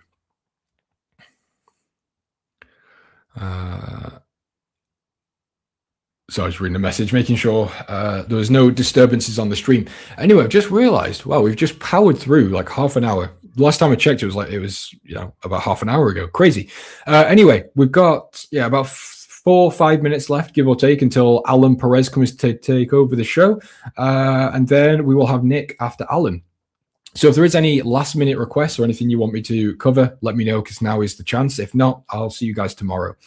So moving forwards, I don't think there's anything else really that I feel like I need to go over. I think we've covered a great deal actually in this segment. Sometimes we'll sit here and we'll just talk for an hour. Sometimes we'll have some great conversations. I think today has been a bit more productive, which is good. I feel like I've actually contributed a bit more, which is a nice feeling, because I know for the last week or so, it's been very much a case of not really having that much I was interested in at all. Keep it up, James. You're good. Thank you very much, somebody. Again, I feel completely mutually follow you. I think I follow you. If I don't follow you, I have definitely seen you on Twitter. And yeah, I really admire the stuff you put out. Anyway, moving forward. So like I said, I haven't got long gold, but this is a long-term, more of an investment play. Definitely do not take this as I think gold's bullish right now. Please don't do that. That's not what I'm saying. Gold is very much, I'm looking to accumulate gold in very small quantities over a longer period of time. That's why I've got staggered positions, not one swing position with a stop loss. And that's also why the position size is so small. But long-term, I do remain bullish on gold. But again, short-term, it does remain pressured in my opinion. Euro CAD, I've completely forgot to cover this, so I will tell you about it. Do have a pending buy order on the Canadian dollar. However, I think I'm actually going to cancel it. I completely forgot about it. And given the oil strength, I don't really want to be short on the Canadian dollar. So we're going to scrap this one after the stream. So again, ignore that one. The Nikkei, I do like the idea of being long, but it's just not showing any follow through. So I think I'm going to have to sit this one out just temporarily. And Eurodollar shorts, I really do think this might be the next play. It would go against the edge finder, which is unfortunate, but again, Eurodollar has the weakest reading of the dollar pairs, so it's really the only one I could slightly more justify being involved with on the opposite end. New Zealand US dollar looks quite nice again, actually, for a short position. We've seen a pull into these moving averages on the 200 moving average, crossover, bearish trend, rejections to the upside. Looks okay. But again, fundamentals, edge finder wise, don't support that. Pound yen seems quite good. That's probably another one that I really would like to get into this week. And CAD yen, this one's been the bane of my life, actually. So CAD yen, I've been watching this one mainly last week for some sort of pullback. We did start to see it. Was it earlier? Yeah, earlier this week, we did start to see a little bit of a pullback, but it didn't follow through really to anything. It was too small for me to get involved with. So again, I'm just sat on the sidelines in the cook chair. So yeah, I mean, CAD yen, I would love to get in, but like I said, I just can't at the moment. So I need to see a bit of a larger move to the downside. Nick, thank you very much. I appreciate the shout out. Very kind words. So let's just do a very quick little review. I don't think there is anything else. We've covered the yields. We've covered the dollar. We've covered euro dollar. We've covered US markets, gold. Cool. I think we're all caught up. So guys, I'm going to head off. Like I said, we've got Alan Perez coming to take over the show. Don't go anywhere. Alan is a fantastic guy, very good trader, very knowledgeable. You're in great hands with him. Guys, enjoy the rest of your day. Stay safe. Don't get much cold. And I'll see you all tomorrow. Enjoy your days. Today's video is sponsored by 8cap, and did you know you can actually get a free copy of Edge Finder with the help of 8cap? The way this works, basically, if you create an account under our referral link, which I'll have linked in the description down below this video, you can actually get a free copy because they purchase it on your behalf. Now, how this works is basically if you follow the link that you'll see on the screen right now, basically scroll down to where you can see all of the different offers that we have, where if you deposit a certain amount of money into a new 8cap account, they will effectively buy our products on your behalf so that they're free to you, you get them free, and you also start trading with 8cap. Please also make sure to do your own due diligence on 8cap to make sure that is a brokerage that meets your own risk criteria. All the information, like I said, can be found in the description down below about this specific sign-up offer. Thanks to 8cap for sponsoring today's content. Now back to the video. Good morning, everyone. How's everyone doing today? Guys, very interesting, that ad, right? You can get a new brokerage and the Edge Finder. Hit two birds with one stone, so definitely take advantage of that. Link right there is in the chat there, so definitely take advantage. Good morning, Simo. Good morning, Forex James. Yes, Nick is going to be right on after me, so stick around. It's really cool to see that the stream has been going on for some time now, and I'm just barely hopping in here, and we still have some ways to go, so that's very, very cool. Okay, let's talk about it, right? Dun, dun, dun, dun. Oil. Oh, no. This is going to be probably going to be stronger dollar, I would say, unless something changes. But if this thing continues to trend higher, we are back to inflation fears across the globe, I would say. Australia is a really cool pick, in my personal opinion. Unemployment numbers came in net positive, I would say. The only thing is that the growth story is not the best there, but they do have elevated inflation, sticky inflation, and their jobs market's holding up okay. So I like Australian dollar. You know, if you're looking at the majors, everything against the dollar, like Kiwi's down big today, 0.5%, and Aussie, it's kind of just hanging up there, right? So I like that. I might look at some Aussie baskets. I don't think it's reflected yet in the score, but let me see here. Let's just see what it's looking like. Aussie basket was really good for me earlier in the year.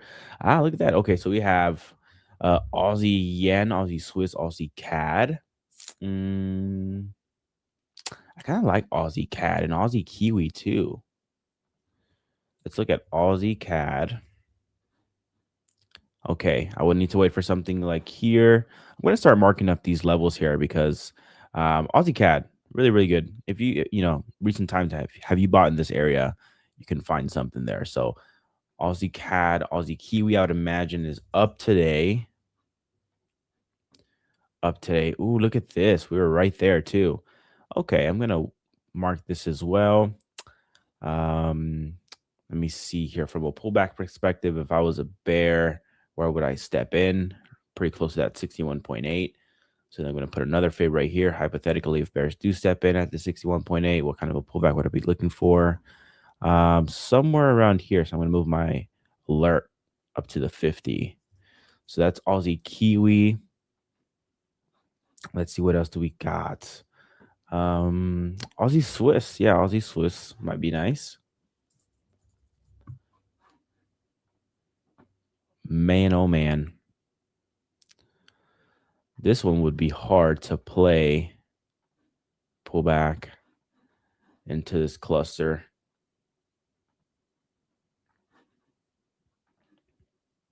Somewhere like this.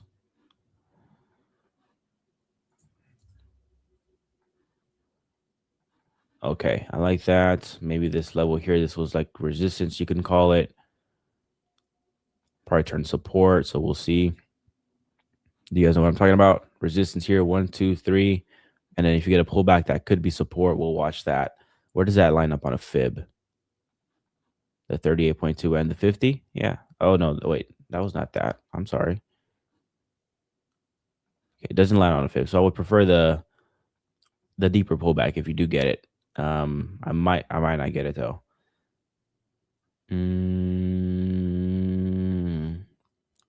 Aussie yen. I would imagine Aussie yen's very strong to the upside, but again, you have that kind of like intervention fear. You never know when it's going to happen, and when it happens, it could really bite you. So I wouldn't do that one. Aussie US dollar, tricky as well, just because the dollar's catching a bit too with the whole escalations and safe haven appetite there. So I like Aussie CAD, Aussie Kiwi, and Aussie Swiss. So I'm going to do this. I'm going to add them to this right here. So I'm going to put Aussie CAD, add it, Aussie Kiwi, add it, Aussie Swiss, add it. So these right here, I'm going to mark these with a green. So that's what I'm looking at there. I have them at the bottom here, so I can just get to them really quickly. I'll monitor them, but I do like the story. I do like the story of Aussie basket to the long side. What's there? Let's look at what happened overnight. Okay, economic data. Let's go to labor unemployment rate in Australia. Ticked lower. What's their inflation like?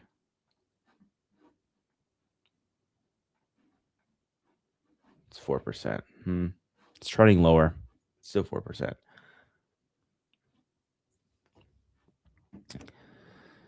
Yeah, oil in the 90s changes things up a bit for sure, man. For sure. This is no longer like this is what I was looking at for oil, okay? Oil, this was like, if we eliminate everything right here and we just look at this chart right here, this was the playground for oil prices during the Middle East war, or during the initial wave of the Middle East war, right? But this whole level right here was a solid level. Every time price tapped into this level, you had some buyers. And then this was your resistance, you can call it.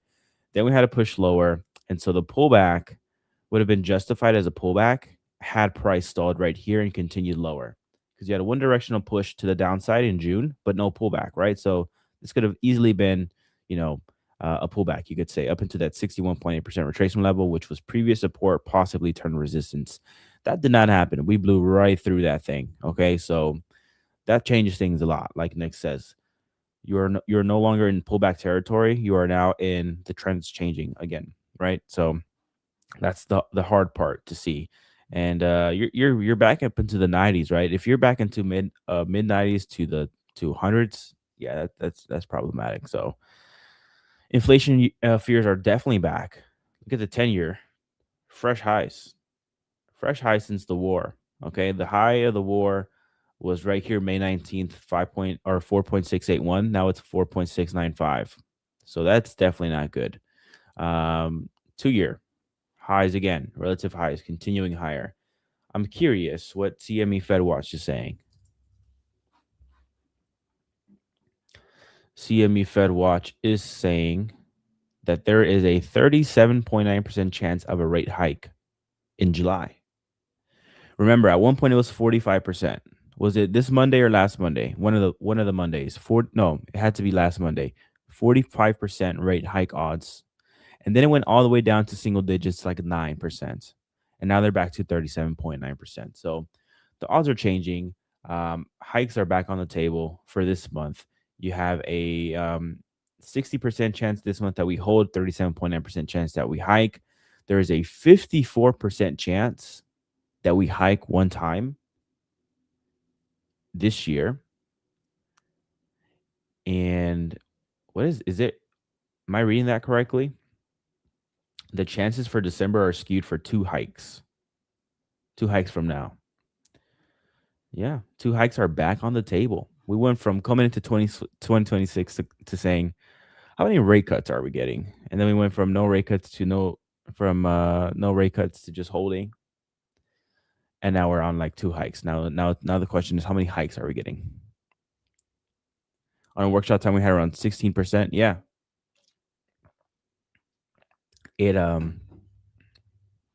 changed a lot. Andrea says pound dollar pullback. Well, Andrea, you're going to hate me for this, but I'm going to flip-flop. Okay? I am no longer a buyer of pound given the circumstances. It doesn't make that much sense.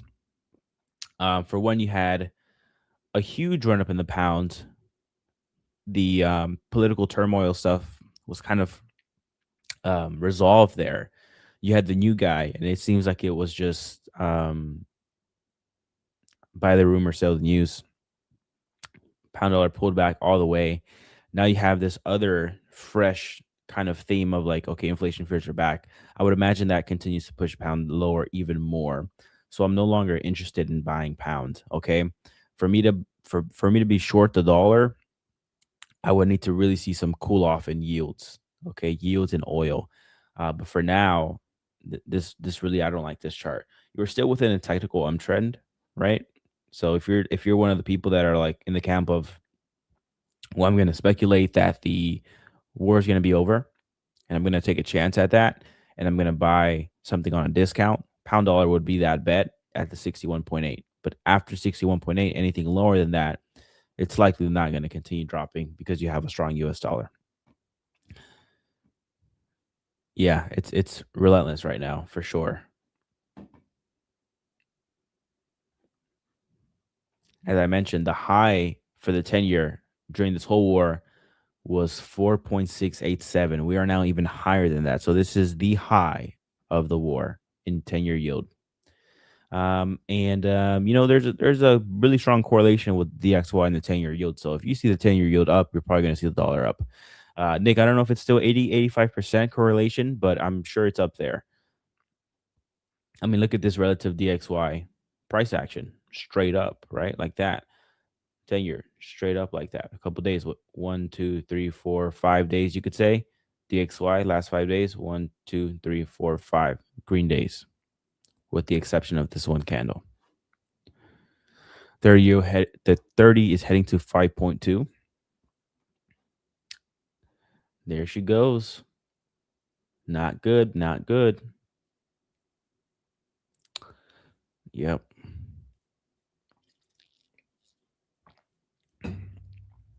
Thoughts on gold? Looks good, like a pullback. It does look good, man. It does look good, but I can't ignore the inflation concerns and the inflation possibilities. You know, what is Edgefinder saying on gold?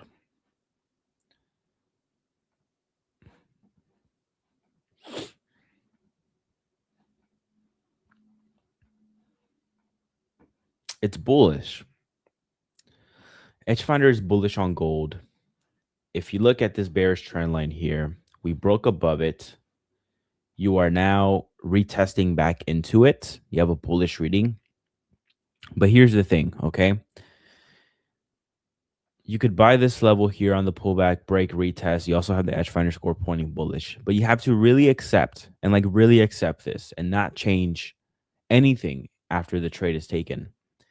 That if you see a breakdown of this key structure, then the trade's off the table. No like moving stop loss even lower, or no adding position, whatever. The story is clearly against gold right now, okay? So that's what I would do. If you are getting in on this break and retest, accept the decision that likely, if oil stays bid, this trade is not going to work. Okay, so size accordingly. It's good relative value, right? I like it, but again, I also don't like the price of oil right now. So it's really, really tricky. It's really, really tricky.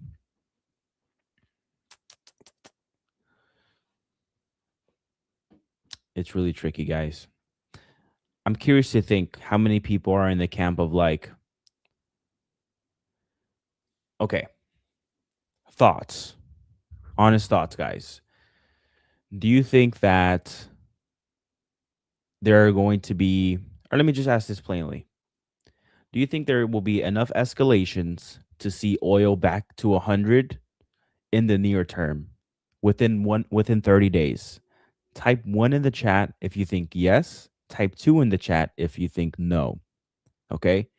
Enough escalations in 30 days from now to see oil back at 100. 1 in the chat yes, 2 in the chat no.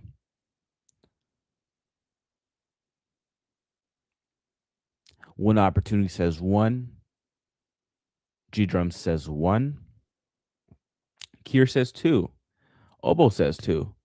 1. So there's an overall. Well, we have the winners right now so far is 1. CFC is 1. I don't recognize some of these names in the chat, so thank you for typing here. Pizzato says 1. The Goblin Factory 1. Sluggy 3 don't know. Sluggy, I would choose 3 as well. 1 if they start attacking infrastructure. Okay. The winners here are 1. So the majority is saying that there's a possibility. Danny says 1. The possibility that yes, in the next 30 days, there could be something that takes oil to 100. Now, I'm with Sluggy here, okay? I don't know.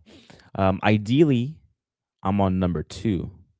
Simo's like 4, Alan, who cares, man? I care, man. I care because I need to know that way I can place a trade. But um, this is a tricky situation. I was telling this in the workshop, but similar to the tariff situation where you had a self-inflicted kind of conflict, cause and effect type situation, right? At any moment, the president could have said, "You know what? I'm going to take back these tariffs," and then things are back to good, and there's a repricing, and then it is that. This one is a little bit similar, though you do have another counterparty to it, so it's not that simple. But at the same time, I truly believe that both sides are hurting right now, and that given the perfect scenario, that they would lift the blanket of pain, and similar to the tariffs, you just take that away, and the market starts to reprice. This is not like a COVID event where it is what it is, and you have to ride it out for however long it takes, where everything is shut down. You need the virus to pass through. Even if businesses start firing up back today, there's a lagging effect to it. Like it's not like that, right? Where there's nothing you can do about it. You just have to let it ride out. And how long it rides out, no one knows. So that's kind of like what's tricky about this, right? So with COVID, it was like you're letting it pass through, and then you're seeing the numbers progress on the economic calendar side of things. Like you're seeing that progress, and then you can kind of get a good story. With this one is like the bleeding is real, but no one knows when the guy's lifting the blanket, right? No one knows when someone's stopping the bleeding. So that's the tricky part about this. Iran has headliners, religious. They would not be easy. Yeah, they're definitely not easy to reason with, for sure, Tayton. Um, that's been the hard part. It's two polarizing crowds, right? They both really really hate each other for different things. My thoughts. So, oil at 130 days at the trajectory that it's moving now, I would say like if the momentum continues, you will see oil there for 3 to 4 days from now, 3 to 4 trading days from now, just because of how fast it's moving up there. So ideally, I would like to know right away or sooner than later.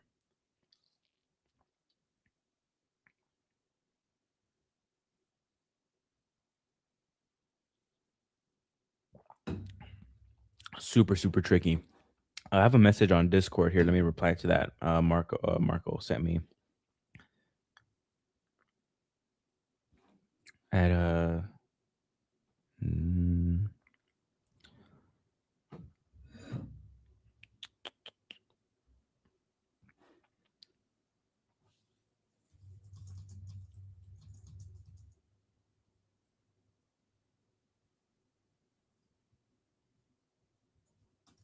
oh, never mind. It's resolved.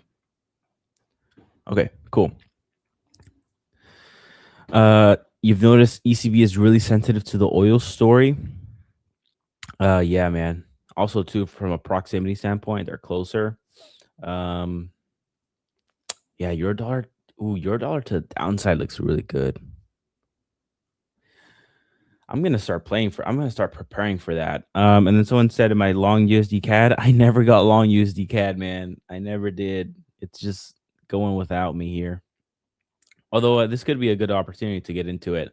I like euro dollar to the downside a little bit better, though. Not gonna lie here. It's been so weak here, but then they have some. You know what? Let me look at this.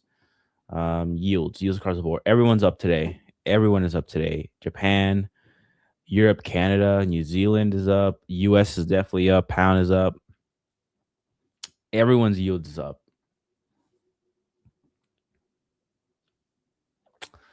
I need to see where Europe stands on a relative basis compared to the US. Let me look at their inflation. Europe's inflation 2.8, way lower than ours. Where is labor market?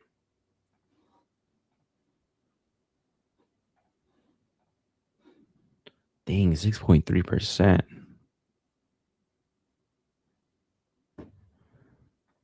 Google's down a quick 5. Tesla down 7. Did they miss, Nick?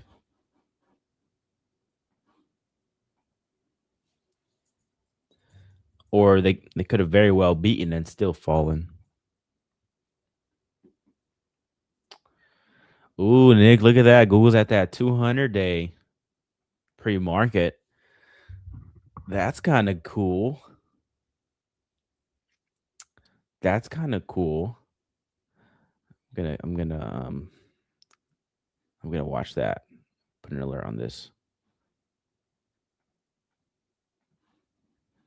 Can you not put alerts on moving averages? Tesla missed on earnings. Google was perfect, but CapEx was a bit high.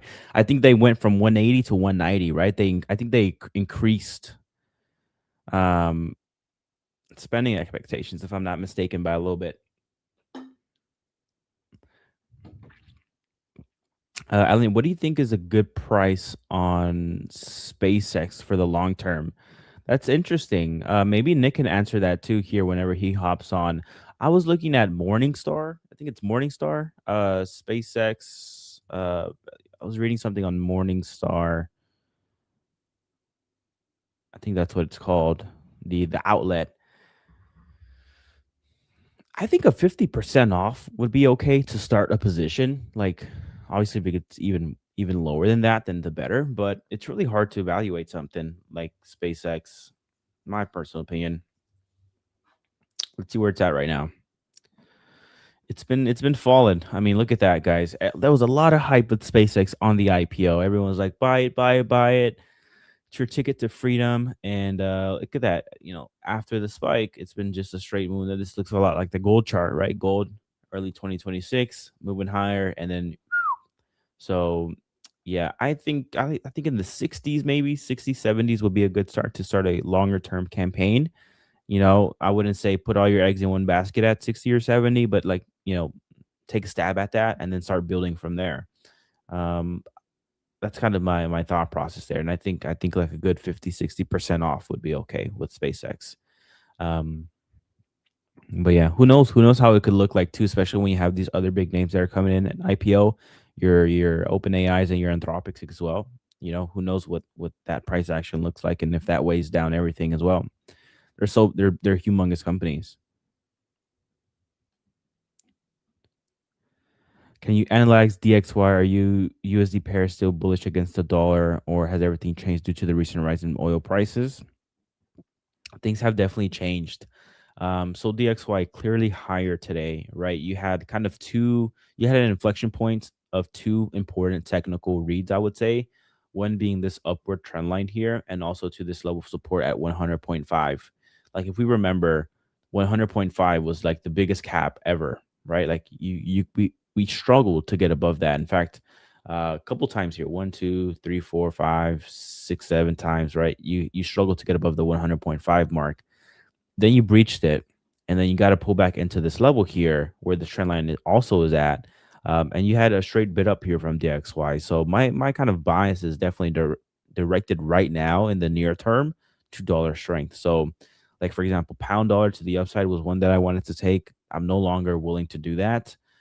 Kiwi dollar looks really good to the short side. I don't know if I want to wait for a pullback or hop in this thing with very low size. I don't know. Euro dollar to the downside makes a lot of sense, and I might just take that trade today. I'm not gonna lie. Um, it has performed really well in this time when you have really strong US dollar. This one continues so far. I am gonna like after this, I am gonna see what the kind of relative stance here is on the central bank of Europe, Eurozone versus the US. In fact, can I do that now? What's that website, guys? I think it's called interest rate probabilities. Interest rate probabilities. I don't know it off the top of my head. Oh, rateprobability.com. Okay, let's see. I need to know where Eurozone stands relative to US. And again, I don't know how reliable this is, to be honest, too. Can I just toggle? Okay, I'm going to take off BOC, RBA, BOC, BOJ. So just ECB and Fed. So it seems like ECB is going to be more hawkish, right?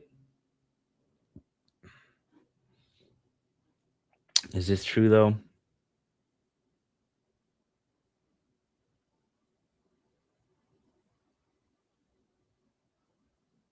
They're looking to be a couple points higher than the US.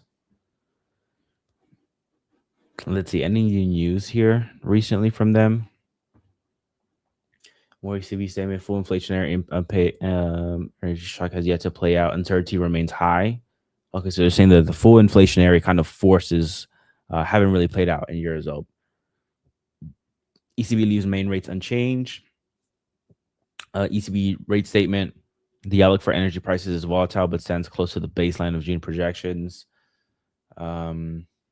Euro climbs ahead of ECB decision. Euro strengthened toward the 1 week high, and investors await European Central Bank policy decision, with policymakers widely expected to leave interest rates unchanged while keeping the door open to a potential hike in September. I know that, but I want to know what's after that. The ECB delivered its first rate increase in 3 years in June and signaled that further easing would be dependent on incoming data. Since the softer readings on inflation, wage growth, economic activity, and inflation expectations have reduced the urgency for another move. Okay, that's interesting. The urgency has been reduced for another move. However, the recent surge in oil prices amid escalation tension in the Middle East have revived concerns for higher energy costs, fuel inflation pressures, potentially prompting the ECB to maintain its cautious stance. Okay, so they hiked. There's a chance for a hike in September. After that, I don't know where they go. My question is it too soon to buy the fear? That's also on the back of my mind, Sluggy. Definitely is on the back of my mind. Like, is it too soon to commit to, me personally? I was like more kind of neutral to, I was more neutral than anything on the DXY. Now I'm kind of leaning more a little bit hawkish there. So yeah, if it's too soon for you, like it is for me, if it feels that way, then not being in a position is also a position. Okay, you don't have to trade, you don't have to put anything on. So I would take that approach too if you feel that way. I kind of feel that way too. But if I were to pursue anything long dollar, Euro-dollar short was very good to me earlier when the war started to kick off initially. So I like that one. It's also have been relatively just quiet here. Like it has really struggled to make advances, whereas like you see price action in the Euro-dollar here, flat, like pretty flat within this range, whereas the pound not flat. So that's I like to see that.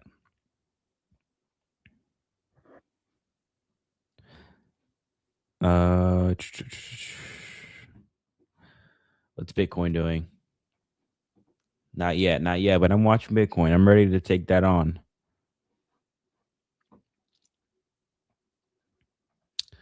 Nasdaq back testing this level of support. S&P, what are you doing? Hanging out there. The VIX is up 11, getting close to that 200 day.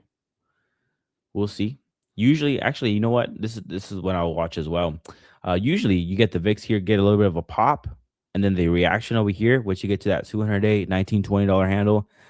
You'll see if people are fading the risk move or not. So that's actually going to be another good tell for me. See what happens here. If we fade it, then market's calling bluff on the whole escalation stance. If it continues to rip higher, though, then they're definitely taking that and saying, hey, this is actually a possibility. ECB press conference in 15 minutes. Well, I'll be watching that while Nick is on doing his segment here. And then I'll have something fresh when I come on the next time today. And I'll definitely deliver something for you guys for the ECB.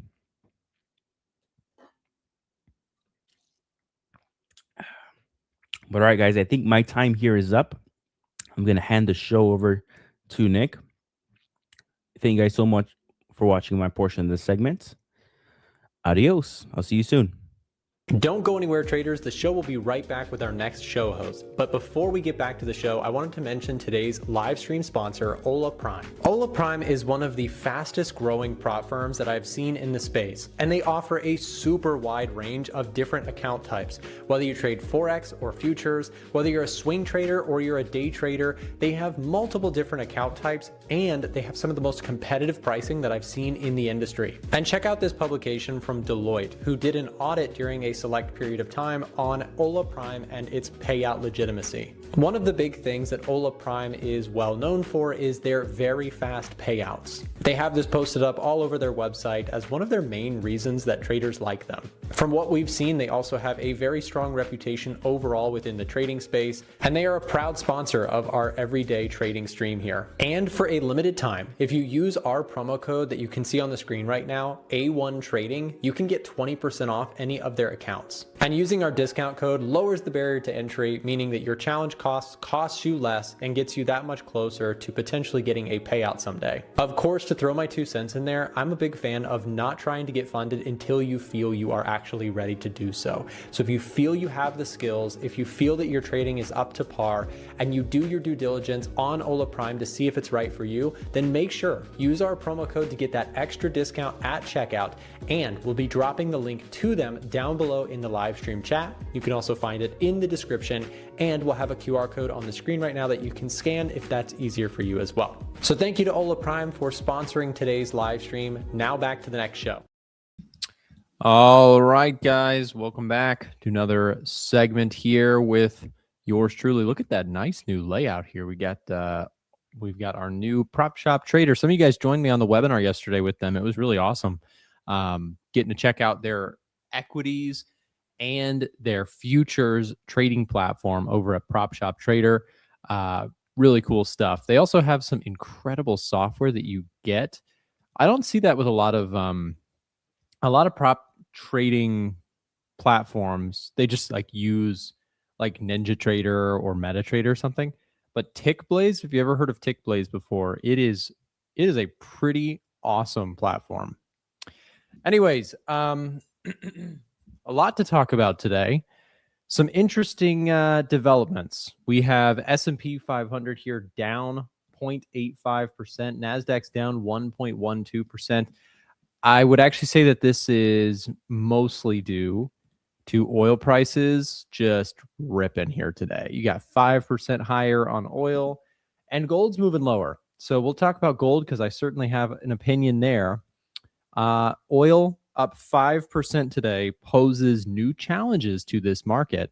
And yesterday, so I'm an absolute junkie at this stuff. I watch so much trading content. Obviously, I watch like majority of the show every day. I listen along to what Alan and James and Marco and Miko and all the guys that come on here. I listen to their commentary because I just enjoy hearing their takes on stuff.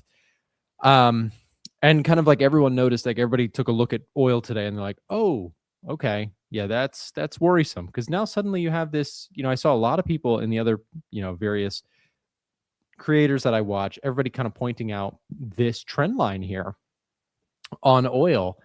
And this being a notable level, you had the kind of synergy between yesterday's weak close on oil, major level of past support turned resistance. A lot of people thinking oil's going to top out here, ceasefire deal's going to come in. And maybe it still does. But the fact that oil has just not backed down so far makes me very concerned that you could very well see oil press on back up into the 104 level. I think it's just as easy for oil to keep going up to 104, 105 as it is for it to get down to 80. So I think you've got a very challenging circumstance here where this poses new inflation risks. This is why the 10-year is freaking out. I mean, this, by the way, guys, the 10-year is at the highest point since the war started. So while oil has not retaken its highest point, you have to think about this.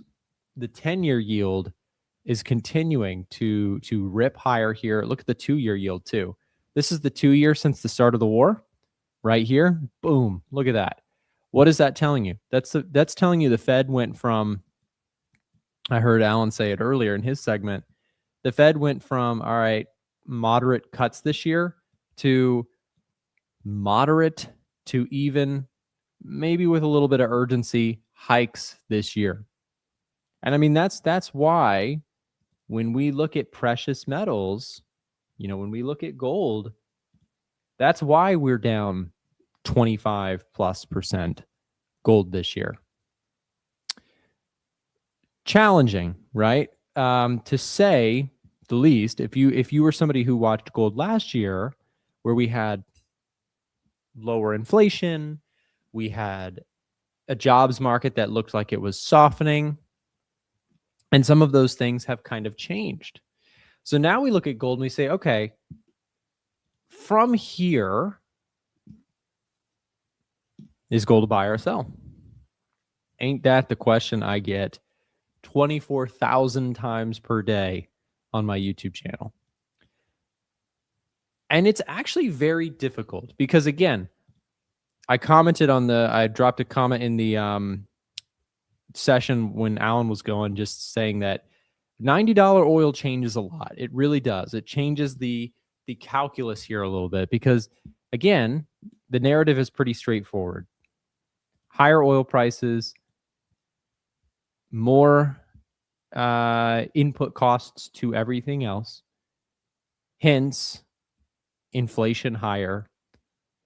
Fed, ECB, Bank of England, Bank of Japan, they have to deal with that. How do they deal with it? Well, they don't cut rates. They either hike them or hold them. And you could have a scenario in which the Bank of Japan hikes them, right? US, the Federal Reserve hikes them. Bank of England hikes them. ECB hikes them. Like, they could all be on hike alert. And so what does that do to risk assets? Gosh, it puts the pressure on. If you're borrowing loads of money, which, by the way, who's borrowing loads of money? Any guesses? A lot of tech stocks are borrowing a lot of money, right? They're going into the debt markets. They're dipping into their free cash flows. So yeah, absolutely. The semiconductor trade is on watch, right? The Qs, the Nasdaq, right? The Nasdaq is on watch because if you have a 10-year that's not chilling out, What does this mean? What does this chart going higher mean? Well, this is the anchor of borrowing costs internationally, okay? What do I mean by that? If you want to go borrow money, the rate at which you pay back your borrowed money is sort of anchored by what the US Federal Reserve is looking at here and saying, all right, we need to hike rates, we need to keep them steady. That borrowing cost going higher starts to weigh on profit margins of corporations. Inflation starts to eat away at profit margins of businesses. So here's my thought. When it comes to, and I will get to gold, I promise, don't worry. People asking for gold, we'll get there. I like stocks to the long side, I have to say. However, I like them a lot more if we get a little bit of a flush, a little bit of a sentiment freak out. Give me another one of these guys, and I will buy the dip on stocks that I like. Because then I feel this is something we have to grapple with too, right? So I just discussed the story, and simultaneously I'm contemplating the idea of taking a long stab on gold. How does that make any sense? Well, because again, all that rate hike narrative, all that worry about higher inflation, oil prices spiking, I do think in a lot of ways has been properly priced in by the market. The market has already kind of freaked out about those things for several months in a row. So where am I at with gold? Let's talk about it. From a technical analysis perspective first, our downtrend broke into a short-term burst to the upside. We are now looking at this, and I think everyone's looking around the room and saying, now what? You had the burst of energy. Here we go. We're looking great. I made a video yesterday how I'm now bullish on gold. I have one position on GDX, which is a short put position on the gold miners companies ETF. That trade is still going decently well, though it's giving back some of its gains today with this pullback in gold. But the question now becomes, am I stepping up to the plate to buy gold? And I heard Alan discuss it a little bit here today. I really like the way he phrased it. He was looking at Edge Finder. He was looking at the gold reading, which I don't know what's going on with Edge Finder on the scorecard. It's probably a bug of some kind. Gold is getting a bullish reading here with a +4 score, but for some reason in the asset scorecard, it's not appearing correctly as a bullish one there. So I will have to do some bug fixing on that to figure what's going on there. But gold is getting an overall bullish reading. It is a very modest bullish reading, though. So what does that mean? That means, of course, that a lot of our factors do nicely tailor towards gold bullishness. However, it's a weak bullish score. Like a +4 reading is not like a glaringly, like it's different than a +8, right? We have a category called very bullish, bullish, neutral, bearish, very bearish. All it is a threshold of scorings being above 7. That's very bullish, right? So some traders who use our stuff, they prefer to look for only scores of like +7 or higher, or +6 or higher. Like you can choose how to use it yourself. What I'm acknowledging here is that I do have a bullish reading on gold. I like the technical pullback. I'm considering taking a buy position on gold today. However, it is a thin ice type of trade for me. It doesn't mean I don't like the trade. I do like the trade. It's a thin ice because my stop's going to be kept tight. And if this thing does not quickly follow through to the upside,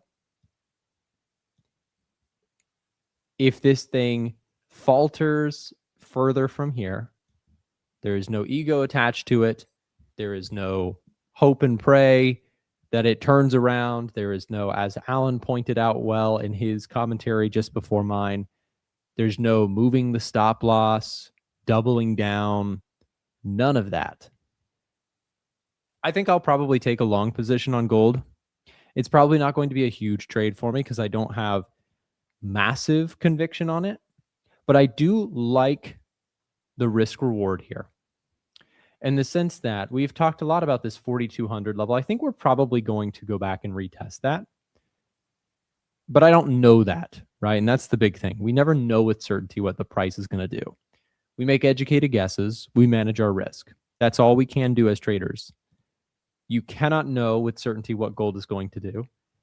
And the Dunning-Kruger effect, I'm telling you, it is so real in trading. I've never, that psychological concept, psychology concept is so real in trading. People who are like 3 weeks into their trading journey believe they know a lot. They believe they know what the price is going to do.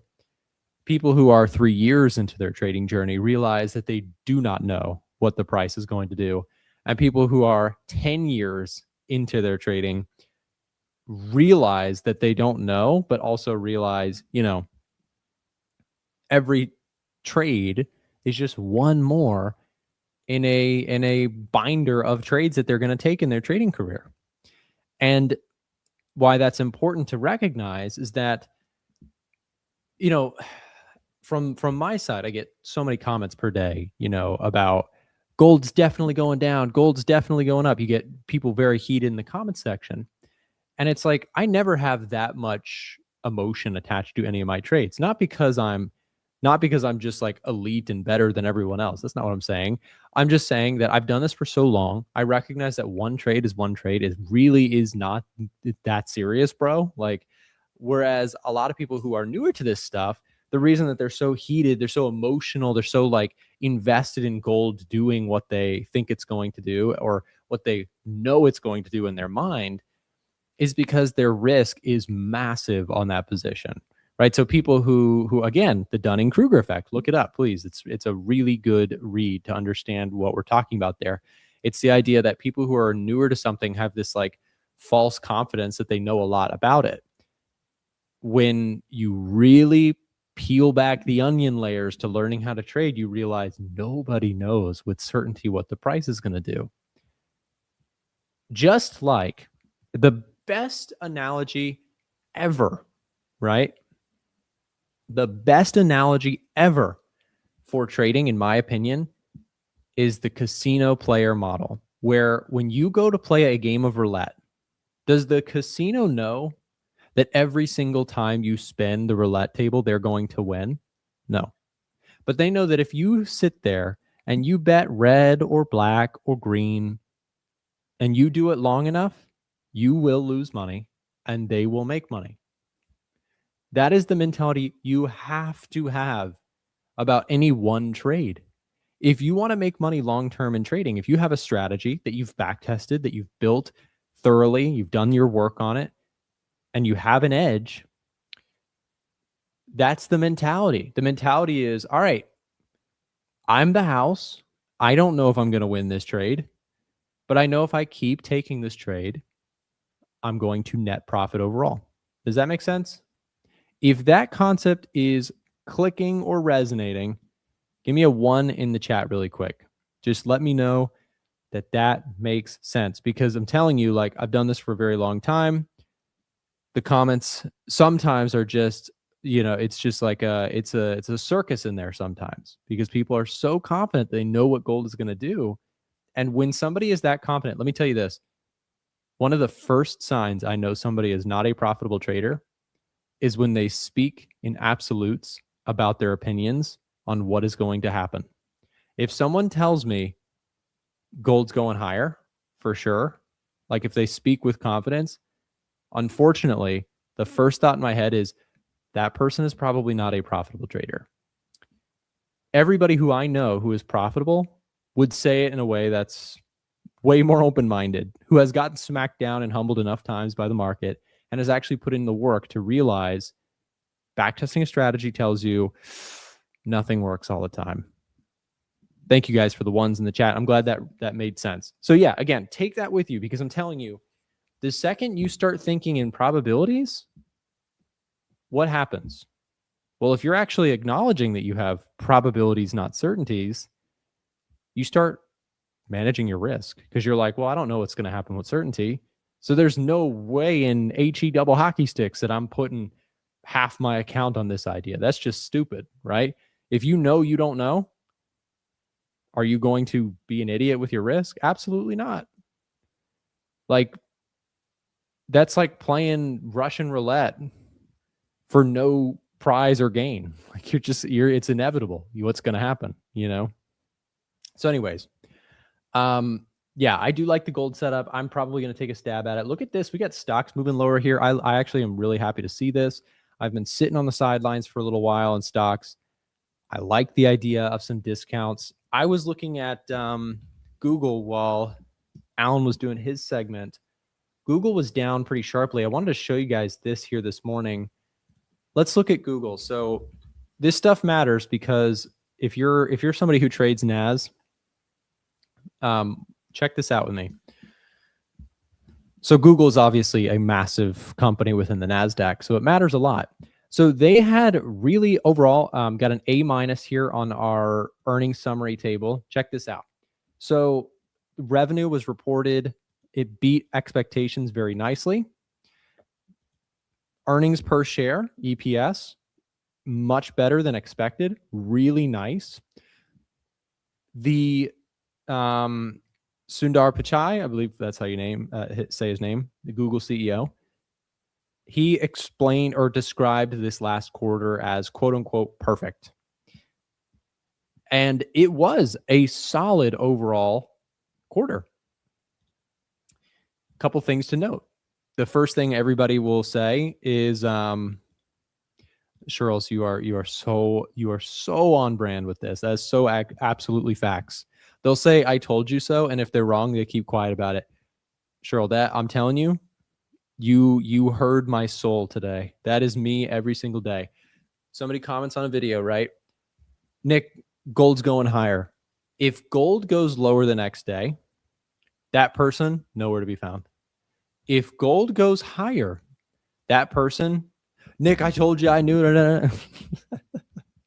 Like, that is so real. People love to, like, when they're right, they'll voice their opinion, but when they're wrong, they're gone. Like, they went on vacation. Or if they do come back, you know what they say? They said, "Oh, no worries, I got out of that." No one is ever wrong in the YouTube comment section. That's for sure.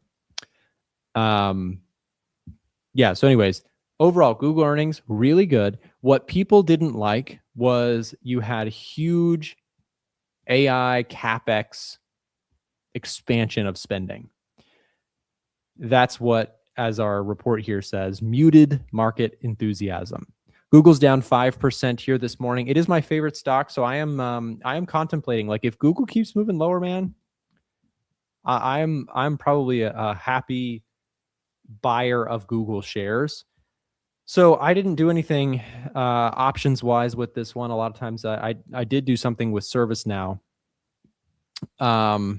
They always get out of break even. That's the magic one, is when they say they have like the strongest opinion ever. I know it's going higher. And then it tanks the next day. And then they come back and comment, yeah, I actually got out of break even. So all good. It's like they cannot be caught being wrong. But again, that's the other thing. Again, if somebody cannot ever admit when they're wrong in trading, it's a little bit of a red flag about how good of a trader they are. I'm telling you, I'm wrong all the time. It's perfectly fine to be wrong in trading. Being wrong in trading doesn't mean you can't be profitable. I've embraced it, man. Like, I have no choice. I'm making videos every single day. I'm wrong often in ideas that I have. But there's a difference between win percentage, and then there's also risk reward, and there's also expectancy long term. That's it. As a new trader, you cannot take losses. Like, that's what they believe. But I'm telling you, it's the opposite. As a new trader, embrace your losses, learn from them, and move on to the next. I watched the George Washington movie the other day. I liked that movie a lot. I don't know if anybody saw that. But he said there's like the quote in there. He says like, but failure is a great teacher. And it really is. It really is. Like learning from your losing trades, you will get more out of that than arguing in YouTube comment section about how you were right about what gold's going to do over the next 2 hours, right? Nick, do you have the same opinion on Alex on SpaceX? Yeah, so I have a trade open on SpaceX. It is not a long or short position. It is a cash secured put that I have sold down at the $90 strike price. Essentially, it's a limit buy order that I got paid to sell, if that makes sense. If you're not an options trader, it's going to sound like a foreign language, but I essentially sold insurance down at $90 per share to another trader. I sold a cash secured put, meaning that if price goes to or below $90 per share by the expiration, which is August 21st. Yep. So it's about a month away. If at any point the price goes at or below there, I just have to buy the shares at $90 per share, which I'm happy to start a position on if it does that. I like SpaceX for the long term as kind of a speculative, high risk, high reward type investment. Please don't copy me on this. It is probably a it definitely is a super risky stock. So I have a small position or a small potential position because again, I'm not in long shares unless we go down to 90. So yeah. Look at this, man. Nasdaq is continuing to melt lower. It is the look at that. Gold's also continuing here. So I'm gonna wait 30 minutes here. I'm gonna watch the US Open, the stock market open, and then I'll make a decision if I want to go long gold. And if I take that trade, I'll share it in Discord. But I'm gonna watch that. Silver also getting hit hard here. Let me just real quick. Is Silver is not on the list. Silver's got a neutral reading here. So that is going to be one to watch here as well. I also, I did okay with my trade on ServiceNow. I also did a cash secured put on ServiceNow. So I like SpaceX at $15. Just kidding. We might get there. When I sent out that trade, my SpaceX $90 short put position, with it, I said, I'll see you guys at $40. Because I mean, I don't know. It's not a short-term idea. It's not like a, oh yeah, no, I'm super bullish tomorrow. I think SpaceX could keep going lower. So we'll see. Anyways, ServiceNow.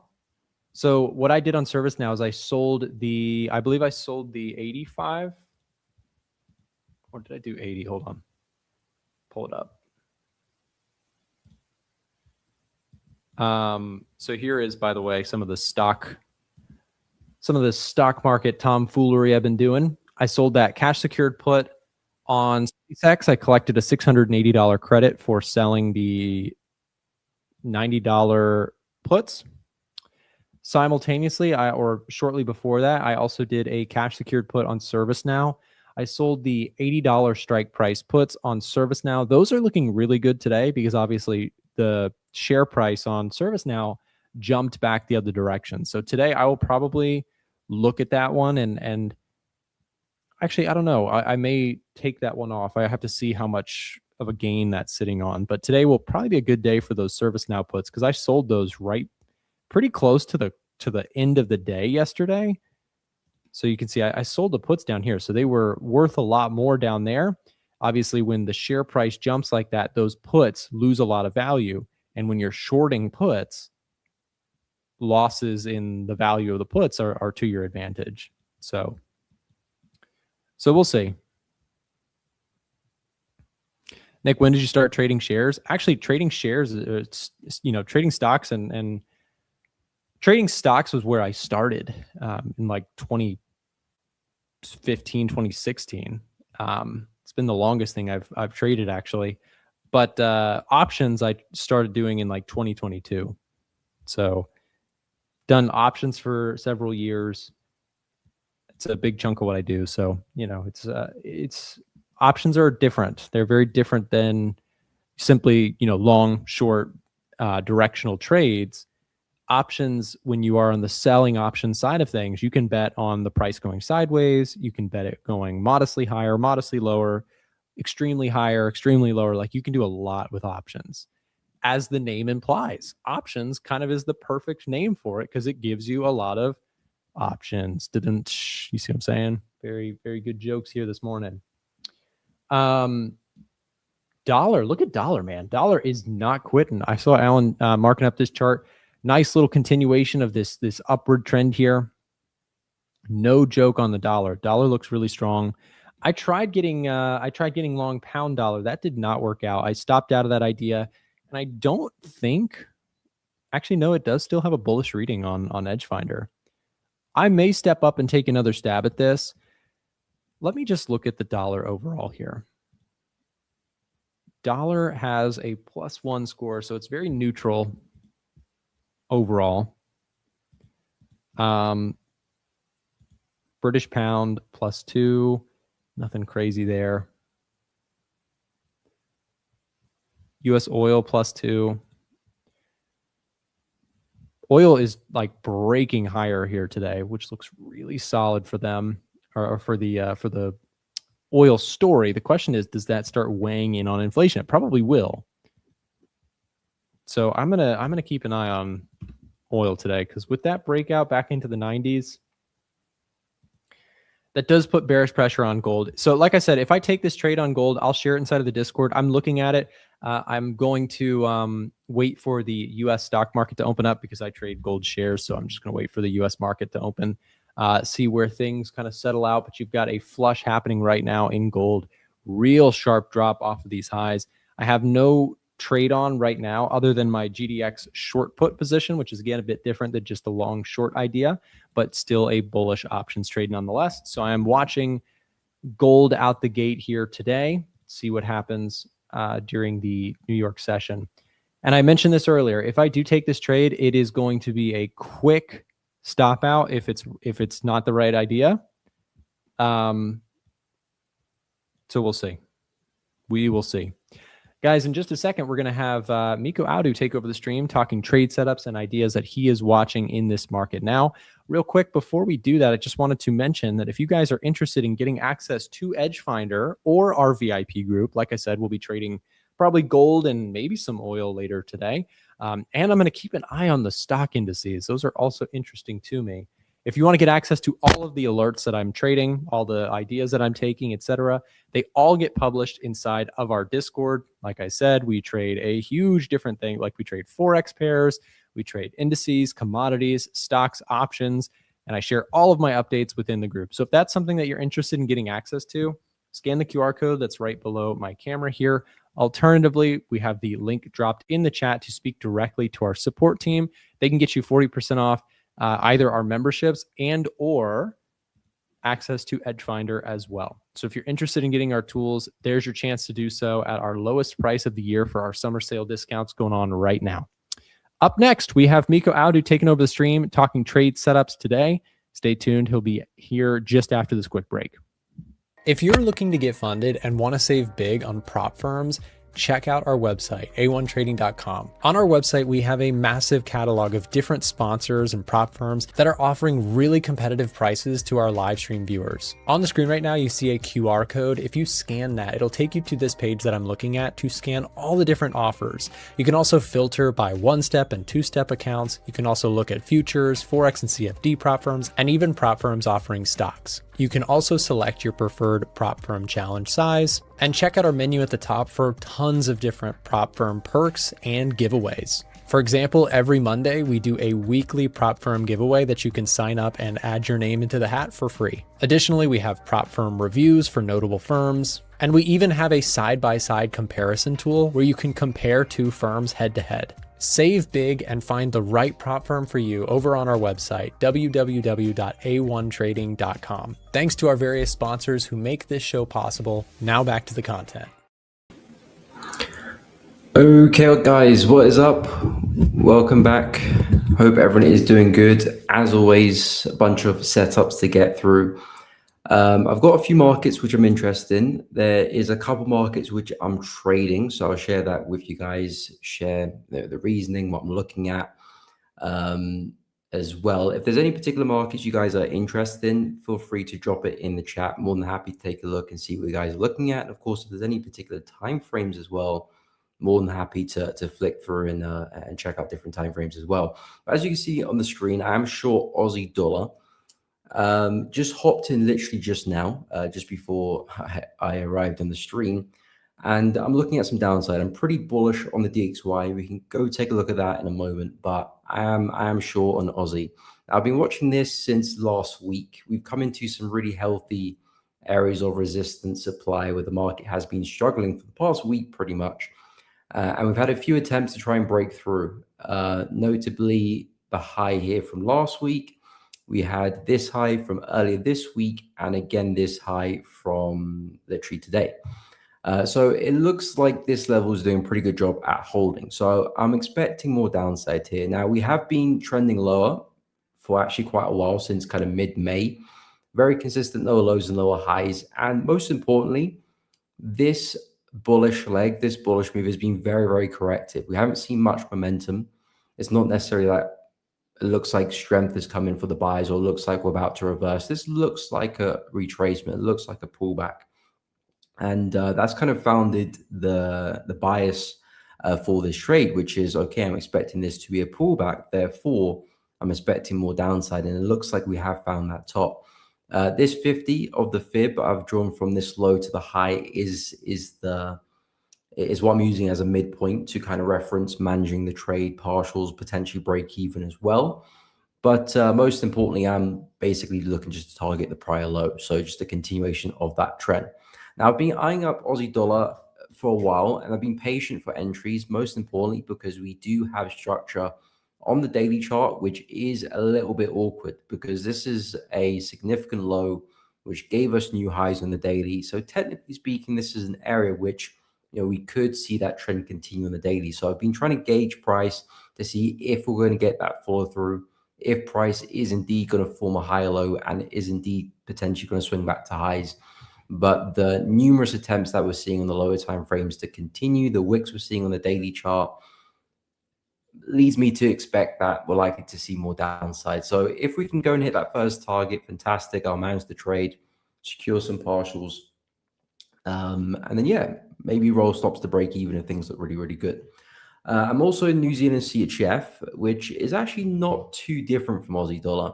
AUD and NZD, fairly similar. CHF and USD, fairly similar as well. So there's a bit of an overlap in terms of correlation. But despite that, I'm happy with both trades. Now, I did take this one. When I take this one, I took this one Tuesday.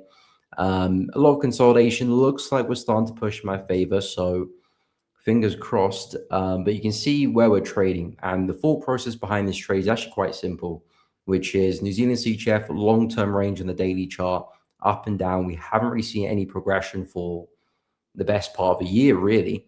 And now we've suddenly seen all this strength higher, and we've also taken out that prior high. So it's a simple question. When price has a breakout, it's either this breakout's for real and price is breaking out and a new trend starts, or this is just price maybe expanding the range slightly, having a bit of a fake out, taking out some highs before it does roll over. Of course, I've got the short, so I'm expecting the latter. And a big indicator of that is how corrective we were when we did have the breakout. You can see prior to this, we had so much strength, so much momentum, then suddenly price just turns really, really corrective. So for me, that's a sign that, okay, probably we're going to top out soon and we're going to correct back within the range. So the idea is taking the shorts right at the high, stop loss right at the high. So a pretty safe place. And if we do turn back in the range, hopefully I can capitalize on that with targets pretty modest back to this high. We could go a lot further, but New Zealand CHF is not really a pair which I like to stay in too long just because it's so choppy. And of course, if you look at the bigger picture long term, we are pretty bearish as well. So we have that natural kind of short bias, higher time frames too. So there's a lot of confluence behind this position, but really it's just we're trading a range, we're extended, let's take some shorts. And then earlier today, I had some shorts in Euro USD. Intraday this one. So this one was actually, if I go to, when did I drew on? Or was it FX, IC markets?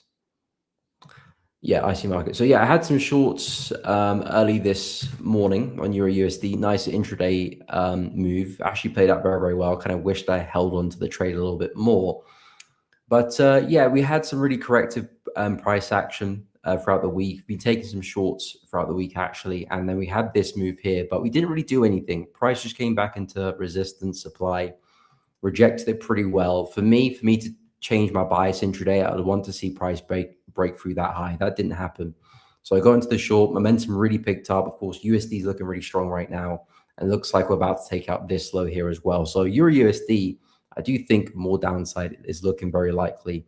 And we'll flash to the DXY because I think that's the most important thing to look at, which you can see right now is absolutely loving life. It is looking very, very bullish. So I do think next destination for the dollar, 101.8, potentially 102 above that if we're going to create some new highs, which I think is likely.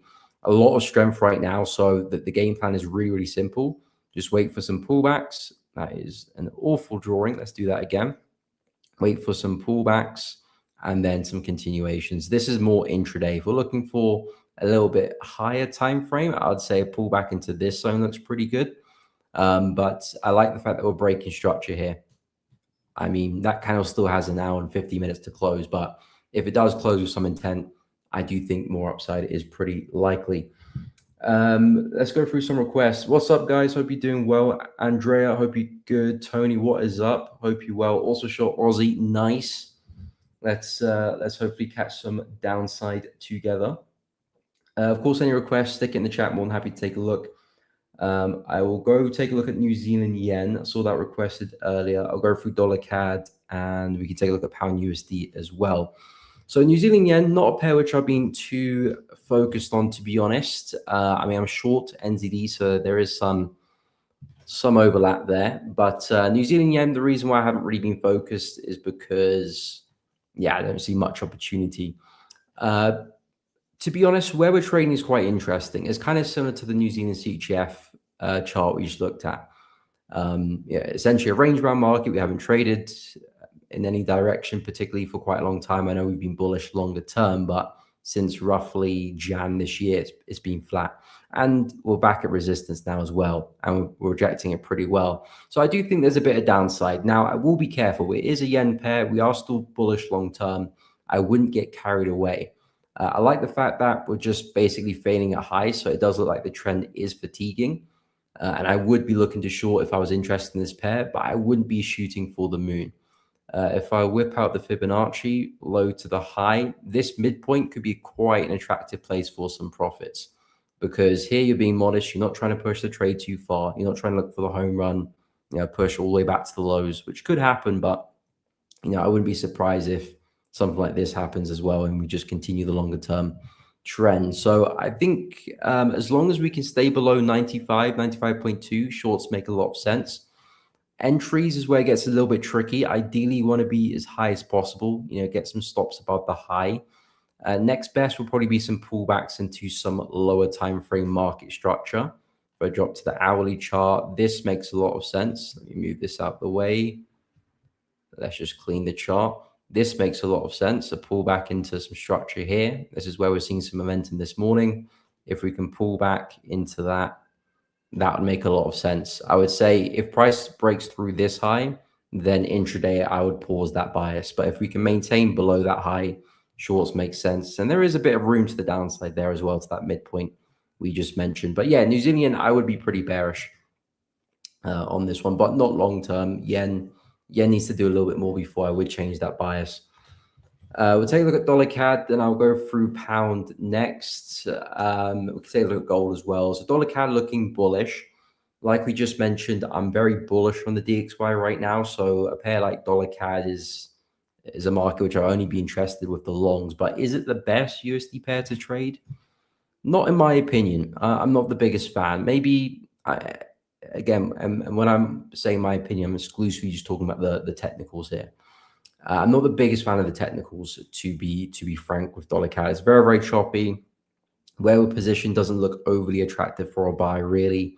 We're kind of still rejecting resistance, which we did in recent weeks. I don't really want to be buying up here, especially for a swing trade. Intraday, that's different. Swing, I think there are better USD pairs out there, which we can take a look at shortly. I think pound USD is actually looking a little bit more interesting. But yeah, dollar CAD, I would anticipate some more upside, especially intraday. I would be looking at a push back to resistance. I like the way price is moving intraday, actually. Really nice leg here, correction, nice leg, correction. I'll be looking at some follow through back to resistance. And you've got a pretty clear target to work with there. I think if I drop to a 15 just to get a little bit, I mean, this is quite messy, but let's say if we can break out of this, leave this noise behind, maybe some pullbacks tomorrow, that could be interesting, and a push back to the high 1.411. I think that makes a lot of sense there as well. You've got the higher lows, you're seeing momentum, especially if you see a sharp break to the upside, taking out some structure to the left. That shows us that buyers are very much in control, and the likelihood of a push back to that high, I would say, is pretty high. So yeah, dollar CAD intraday, I like it. Higher time frames, I mean, if USD is going to be bullish, it's going to be bullish, but I just think there are better USD pairs out there. Pound USD, we can take a look at that, absolutely. So pound, interestingly, was very, very bullish last week, and that kind of threw me off because I was very bearish on pound. I was looking for us to hold this zone and then basically just roll over. And in a weird way, we're kind of doing that. If you kind of just ignore this move here, pretend it didn't happen, essentially price is just rebounding off that zone. But yeah, we had that bullish move. So I came into the week slightly bullish. I mean, it wasn't really a market I was going to trade this week. I was more focused on euro. But I was anticipating price to bounce here and see some upside, but we just didn't see that happen. A really strong break on Tuesday, and now we're seeing some follow through, and it looks like price is just taking out these lows here one by one. So the way I see it, price held resistance, but this move probably would have taken out a lot of sellers with some stops above the high. Now, potentially, we've got permission to see the follow through back into support. So I am pretty bearish on pound. In terms of opportunities, it depends on what you're looking for. If you're looking for short term, I would say there's some really nice intraday opportunities here. We just left this range. I would say a retest of that looks like a very sensible opportunity. If you're looking for a bit more of a swing position, something like a 4 hour, I'll probably wait for a bigger pullback just to see if we can come back into resistance so I can position myself with a more kind of safer stop loss. Therefore, I can have the opportunity to hold that position a little bit longer, maybe even all the way back to those lows if things look really, really good. But an intraday trade for like tomorrow, just a quick pullback, continuation, and kind of be done by the end of the week sort of situation, I think that's a really nice opportunity to pull back into some structure and just basically ride the momentum which has happened since last week, Wednesday. So yeah, pound really bearish as well. And again, with the DXY kind of setting the standard, setting the tone, if the DXY is going to keep pushing, pound very, very likely to keep falling as well. So I would only be looking to trade in that direction really. So pound shorts, I think actually look pretty good. And if this is going to really, kind of take off, there's a lot of room to the downside for pound as well. How many pips is that? From current price to the low, you got almost 200. So there's a lot of opportunity there, whether you're intraday or swing. I think keep a close eye. Euro USD is a little bit more tightly knit because that was kind of consolidating for a while, but we still managed to find some opportunities there intraday. But yeah, I'm looking for euro now to go and smash into these lows. So next week for euro, or even tomorrow, really, I'm looking at some pullbacks and then some more downside. It would be really nice to see a retest of this structure. I'm not too sure if we'll get it because we're seeing a lot of force right now. It could be a situation where we just drop.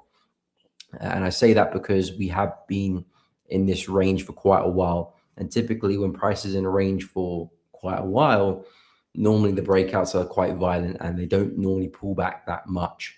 So I might not anticipate a pullback there. I mean, if it happens, it happens. But if it doesn't, I will be prepared to short a little bit more aggressively. But yeah, targets for euro back at 1.133 looks pretty clear to me. So in terms of opportunities, I've kind of got my swing positions, which is Aussie dollar and New Zealand CHF. let those do their thing on the higher time frame. We'll see how those go. Again, like I said, just got into this position. New Zealand CHF, I'm expecting a bit more corrective, not expecting a clean move with this one, but all's the same regardless as well. So hopefully we can see some momentum pick up. No problem. Happy to help. I'll go take a look at gold because that was requested earlier. Above 200-day on USD CAD. Okay, I can take a look at that as well. I'll go through gold firstly. So yeah, in terms of gold's been interesting. It's been a bit of a headache. I'm kind of glad I haven't been trading gold, to be honest, because it's kind of like bearish, bullish, bearish, bullish. And if you want to be really sensible with gold and just kind of avoid all the noise, I'll just chalk this to a big range and basically ignore everything inside of that. You know, if you trade multiple markets and there's better opportunities elsewhere, I'll focus on whatever those opportunities are to you, because gold for me is a little bit of a headache right now. What I will say is, though, I kind of do expect a bit more downside. I'm looking at that strength in the dollar. Of course, gold sometimes has a mind of its own. But you see the way prices are moving here, it's way too aggressive for me to be looking for buys, because you can see we had a lot of strength here, and we're actually seeing probably a little bit more strength on the way back down. Now, when I'm looking for pullbacks, I like to see impulse up and then a very slow corrective move down. That tells me that, okay, this is likely a pullback. You know, this is likely the buyers are likely in control. This is likely a pullback of that move, and probably we're going to see price try to go higher. If we have an impulse and then an impulse, it's like, okay, who's in charge here? Well, I don't really know at that point. We've got buyers showing strength, we've got sellers showing strength as well. So especially intraday, like anything below the 4 hour, I wouldn't be looking to do anything. I mean, to be honest, you could probably even see some nice shorts back into this zone. A nice pullback into that. I could see some more downside. I wouldn't be shooting for the moon. I'd probably just keep it simple. There's some structure below us here. That could be a nice target in general. And yeah, keep it simple, because like I said, gold, bigger picture, kind of a bit of a headache. I mean, if I expand to the daily chart, I kind of know what I'm looking for gold, which is some buys. I am looking for some buys because this leg here is extremely corrective. I do think we're going to fatigue at some point and we're just going to explode higher. Now, whether that explosion is going to take us all the way back to the all-time highs, or is it just going to be another pullback before another dump, I'm not going to try and forecast too much into the future. But what I can say is that we're super, super corrective. You can see here, we had a lot of strength. Even here, a lot of strength. That strength is just not there anymore. So even if we do, take out support here and see another move down, that doesn't really give me much confidence with the sellers, to be honest, because it's the entirety of the move that I'm judging, not just a break of support. And yeah, I would be looking at price pushing higher. But again, that's more like a long-term swing bias. I'm not actively looking to trade that. That's just kind of me looking at longer-term forecast. But yeah, intraday, intra-week, yeah, like I said, I would stay away from gold. I would stay away. Okay, I'll quickly go through dollar CAD. Hey, what's up, Yoshi? Hope you're doing good, my man. Any markets you're looking to trade or currently trading, feel free to stick it in the chat. We can have a look, see. Okay, I'll go for... okay, I have no idea what that means. Okay, dollar CAD and Aussie CAD. So you mentioned the 200 moving average, that price is above it. Now, again, of course, I don't have a crystal ball. So if I say I'm not a big fan of a market because of XYZ, doesn't necessarily mean that, the market's not going to be bullish or not going to be bearish or not do what you're going to expect it to do. All I can do is translate my kind of thought process and why I would like to take a position or why I would avoid it. So do I have, yeah. Do you say 200 EMA or MA? Okay, you said 200 regular. So I'll add it to the chart just to get an idea. No, SMA.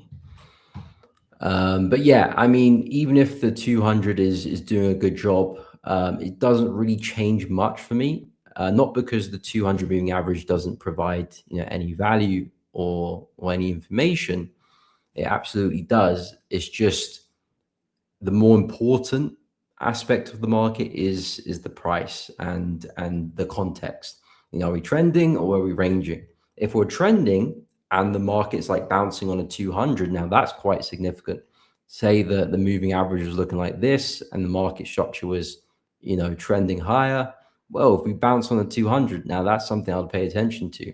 But you can see for dollar CAD, it's literally just all over the place. It's probably one of the uglier USD markets. So a market that just is fluctuating. The 200 doesn't provide much value apart from just going through the middle of everything. You can see here we're not really respecting it much. Maybe we did slightly over there. Okay, we did over there, but still, I don't really look too much into it in this context. So yeah, despite the fact that we have a healthy fib retracement, you know, above 200, I just don't buy into it too much personally. I think there's some more interesting opportunities elsewhere. I'll go through Aussie CAD. Aussie CAD is an interesting one. Another one that is in a very tidy range, actually, quite symmetrical, highs and lows. But yeah, Aussie CAD, I'm looking at some shorts. I do think we're a little bit stretched. I do think this bullish trend is starting to fatigue. We're hitting some nice heights. I do think we can see a bit of retracement. Now, maybe longer term, the path is still very much higher. But unless we break the highs here, I'm not really interested in buying Aussie CAD. I think if we can see some strength and price break out this range lower, I think there's some really nice shorts to be taken advantage of, some pullbacks and something like this. Even just one kind of leg lower. It doesn't have to be a whole reversal we're looking for, because there is some structure to our left here, which I would be quite wary of. You know, we kind of spent some time here. We did see some quite aggressive bullish momentum there. Potentially buyers are still resting around here to get back involved if price was to come lower. So the fact that we are failing at highs numerous times and now we're forming lower highs, I think that's the key point. You know, we had a high, kind of an equal high, another equal high, now we're forming lower highs. We're just not seeing the bullish trend come in anymore. So that tells me that, okay, buyers fatiguing, price is likely going to come lower to go and find some stronger buys to potentially continue the trend. And where are the stronger buys potentially located? Well, I would say they're probably around here. Again, we'll find out. Maybe they're not. Maybe they're a lot deeper. Or maybe they're even at support. Who knows? But that's kind of where I'm expecting price to go. And the reason why I'm not expecting them to be here is because we've already tested this area multiple times and we haven't continued. So if they were here, I would expect us to explode higher by now. So that's why I'm expecting lower prices, and 0.96 looks like a nice destination. So if you can get a nice break of support here, again, this probably might take a week or two, so you have to be patient. I would say if you can get a nice retest, that looks like a pretty clean area for a short. And I quite like the idea. I mean, Aussie CAD shorts are similar to the trade I'm in. AUD USD, they're both Aussie pairs, Aussie CAD, Aussie dollar. They do have their correlations. I'm looking for NAS to reach 28,190. Okay, absolutely. Bearish momentum, I'm riding. Cool. We'll absolutely take a look. Oh, you meant the 4-hour chart. Okay, I can quickly take a look at that. Let's go 4-hour. Okay, 4-hour might make a bit more sense because we do have more of a trend on the 4-hour. Okay, so yeah, there's a bit more sense here. I mean, to be honest, I actually quite like this because a lot of people will be looking at, okay, we're below the 200 and now they might be switching to a short bias. I would still be quite bullish because of all this momentum, but I would wait to see if we can break quite strongly back above the 200, and then that becomes a nice trade again. Because this is like a fake out. You know, you got support, price dips below slightly, gets back above, on you go. This is kind of the same situation if, of course, we do see price recover. If it doesn't and it holds and then it rolls over, that's a different situation entirely. But, you know, if price does just recover that 200, we close back above it, you know, starts acting as support again. Okay, I can see the logic there, especially in the 4-hour. Daily didn't make much sense, but yeah, 4-hour, I can see a lot more logic there. We can go take a look at Nas. I haven't actually looked at the indices yet. Nasdaq, Nasdaq very bearish. Yeah, we're looking really bearish here, and it looks like more downside is likely. What price did you mention? 28.190. So basically this low, or just underneath that low, underneath this low here. I think you're looking pretty golden there. I can't lie, Yoshi. I would expect those lows to go. The biggest reason is because we've just continuously failed to form higher highs. This is kind of similar to what we mentioned in Aussie Cat. You know, price has had numerous attempts to try and continue the trend here, and each attempt has just been more unsuccessful than the last. You know, we're just kind of we're seeing strength, but it doesn't gain more ground than the previous move did. So that just shows you that the sellers are not necessarily in control, but they're having a lot of say right now of price, and the buyers simply can't do much. So probably going to have to push lower, and underneath support is probably where you're going to find more buyers. So yeah, push to 28K looks pretty likely, and I probably would say if you can drop to a lower time frame, there might be some additional entries you're looking at. You know, maybe some pullbacks into structure here. Maybe tomorrow, that could be a nice idea, and then off you go, a nice another leg lower. I was actually looking for one more push high on the Nas. I was mentioning on my stream yesterday, it would be nice to see another push higher, and then we drop. But it looks like the market was just way too bearish for that. And we might not even see this pullback either. Maybe the market just keeps falling. We're looking really bearish right now. It looks like that dollar strength is kind of imprinting itself across all markets right now. So, yeah, we are looking really bearish. Anything on the DAX? Okay, we can finish on the DAX. I haven't actually looked at the DAX in a very long time. Okay, that's looking really bearish. Okay, so that was the last time I looked at it. When was that? That was June, so about a month ago. Okay, so the DAX looking pretty bearish as well. I do think there's more downside for this one. The fact that we just gone and swept the highs and we come back down really aggressively, not looking good.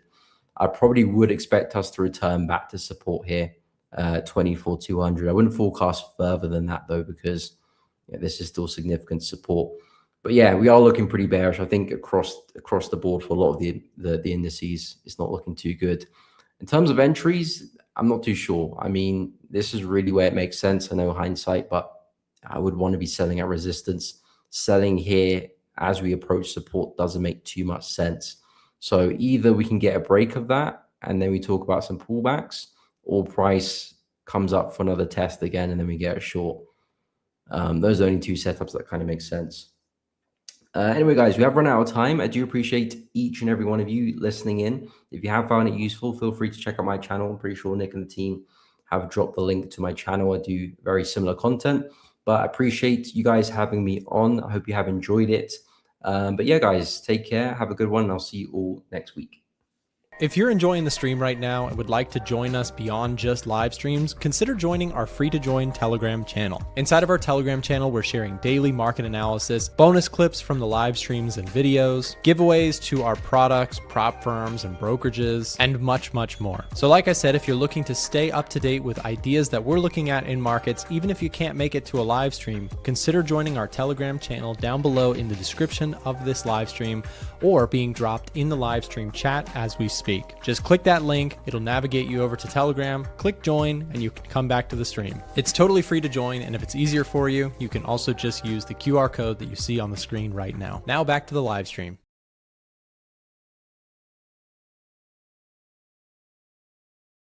Mike was muted once again. Good morning, everyone. Good afternoon. Good to be back here. Let's see. Market is open now. U.S. stock market is open, and you're seeing a little bit of bleeding there on the Nasdaq, S&P as well. We'll see how that goes. The VIX is now at 15% higher on the day versus 11 when I was just on. So that's interesting to see there. And then oil prices. Oil prices, still nothing has happened there. Not flinching, not one bit. Simo says, Mike, I think my mic should be good now. It was muted earlier, but it should be good now. So Let me know in the chat, please, if it's still good. You're good? All right, perfect. Awesome. Let's see. I'm going to wait for Marco as far as new positions go, because I want to get his thoughts on things.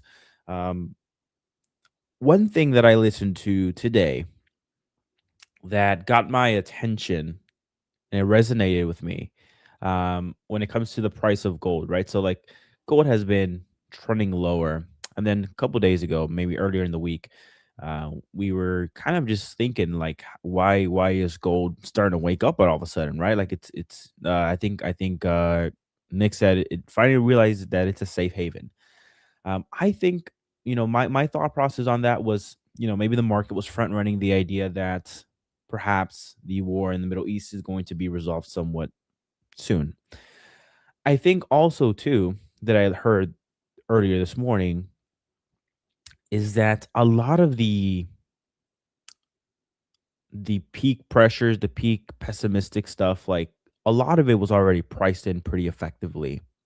So unless you get something new, fresh, even more drastic, then perhaps you can have some sort of a continuation and aggressive pricing and, for example, gold to the downside or maybe some extreme dollar bullishness, right? I like that thought process as well. So with that, I say go to the long side.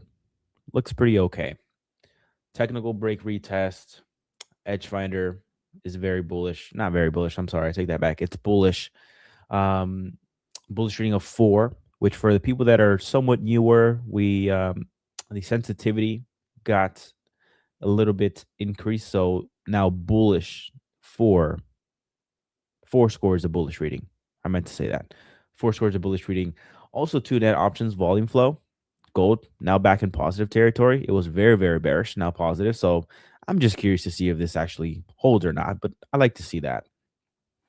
So things are pointing in that direction. From a technical standpoint, break and retest. If you go to a 4-hour time frame, you got the break of this level, this big trend line here that has held up quite nicely for a long time since the war started. Actually, was this candle March 2nd, that Monday open.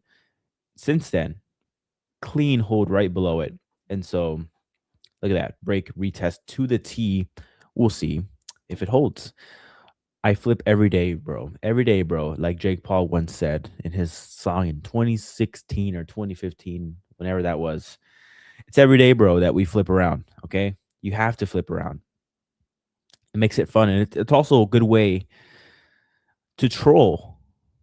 I think flipping around every single day is a good way to troll because some people are so married to their like stance, right? That whenever you're flip flopping, you're like messing with them a little bit. So it's kind of entertaining as well. Got to keep the haters guessing. Yeah, man. Let's keep trolling them, right? Yeah, I love that. I love that. So yeah, that's my thought process on gold. With the dollar, it's not really reflected that too aggressive, I would say. Like I do think that maybe we've pushed back into like 102 area, but then the real test would be after 102, right? Like if you were to pass above that, then obviously the trend continues and stuff like that. But again, I think it would need something drastic, something fresh, something that we have not seen for you to pass above 102. I think that perhaps maybe you have this similar type of situation that you had with DXY at 100.5. Remember, 100.5 was a level that was really hard to overcome. We got there a couple times there, and everyone was waiting on the breakout, and it took a while. Same thing with 102. Maybe 102 is the new next ceiling that we need to overcome. Do you guys think that in order for us to truly break this 4,200 resistance, we need to break 4,000 first? Of course. I mean, I don't think we can skip 4,000 and go straight to 4,200.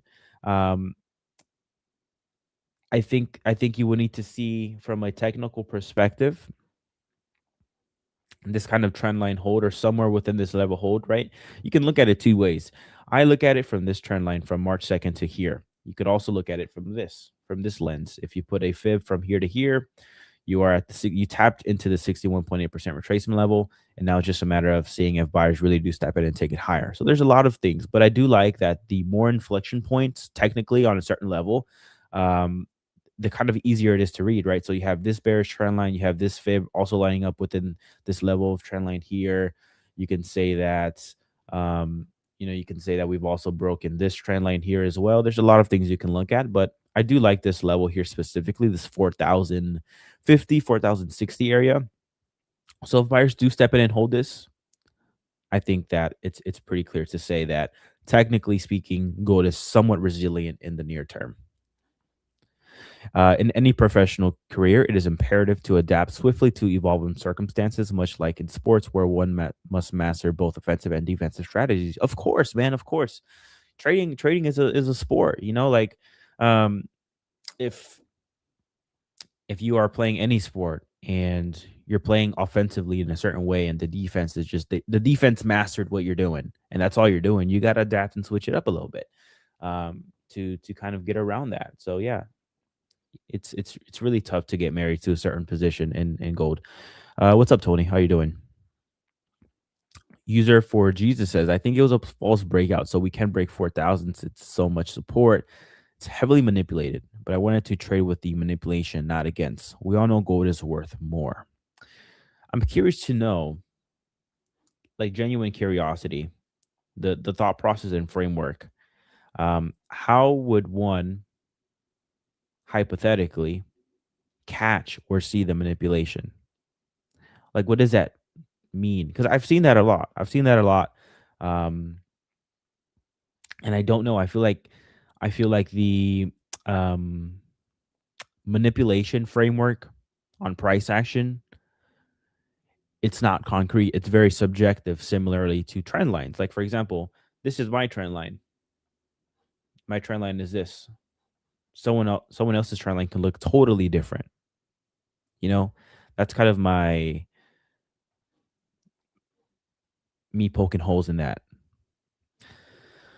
What did you watch the ECB? I didn't watch it. I watched the bullet points come through on my feed here. Growth they say the growth was somewhat improving. They need to do something urgent to get it back up. That's what I remember hearing or seeing. We're back to baseline. I think the similar kind of thought process goes to what I think with the US dollar, and what a lot of us think here is that like most of it's repriced. You know what I mean?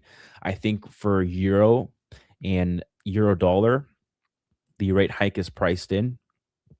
From there, it's a little bit uncertain, similar to the US. Like the 2 rate hike worst case scenario is somewhat priced in already. Now, if you start adding 3 rate hikes on the table, then things get different. Alan, respectfully, you can't predict gold manipulation. That's kind of what I was getting at, man. That's kind of what I was getting at. I don't think it's possible. Yeah. In my opinion, you have to know the agendas behind gold. The world is the stage, and markets aren't just macro or micro fundamentals. I just think in order for us to get the digital currency, needs to drop. The world is a stage, and markets aren't just macro or micro fundamentals. I think I don't know how to interpret that. 4.1 to 4. Gold needs to drop. Gold needs to drop. Yes, I got the joke, my friend. All right, let's see. 2-year yield. Whoa, 2-year yield, though, not letting off the gas. Not one bit. What kind of a gain have we seen in the last, 5 days? 5 point. Am I reading that right? 5% gain in the 2-year yield in the past 5 days. Soaring higher. Soaring higher.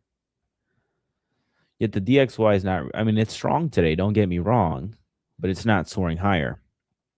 2-year, 10-year, fresh highs, man. Fresh highs since the war started. The 30, it's right up there. Around the world, everyone's yields is waking up.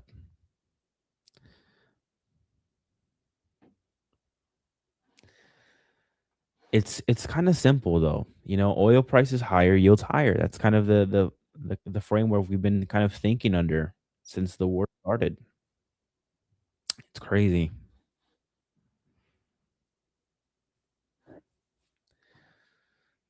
We'll see if that holds through. I did see some RGC stuff. Let's make this interesting a little bit.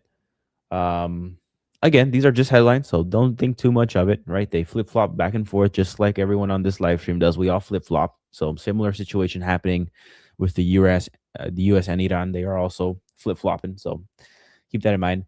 Iran's IRGC, any base used to attack Iran is a legitimate target. We've heard that before. Have targeted this base in Kuwait. Iran's Revolutionary Guards warned Britain over allowing U.S. bombers to fly from its bases. Okay, same old, same old.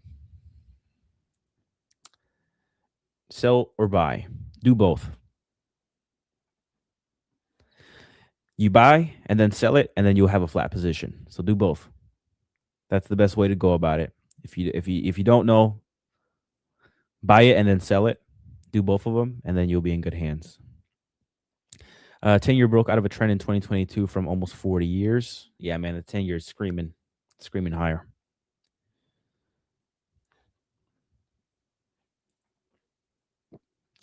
I've been hearing that. So China banned retail traders from trading gold in like financial markets. That's interesting. I don't think that really affects much though. Like I remember when CME raised margin requirements for gold, like it really didn't change much, I would say. It was like a very one-off kind of move reaction to it, and then the dust settled after that. But who knows? China is a really big market.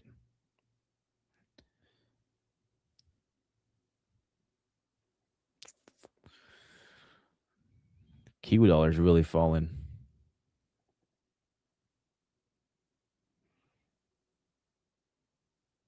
Reacted to that 200-day really cleanly. Hey Marco, how you doing, man? Hello, I'm doing pretty well. What about you? Doing pretty good, man. You're becoming more and more right by the day. About the bullish dollar? Bullish dollar, yeah. Mm-hmm. It seems that oil is raging up.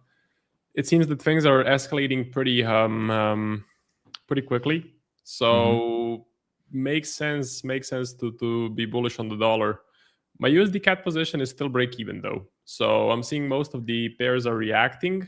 Yeah. But USD CAD doesn't really seem to want to go higher, which is interesting. So I saw that. Maybe it's telling me something, but I'm going to keep on holding it. I still think the CAD is one of the weaker currencies, especially weaker than the dollar.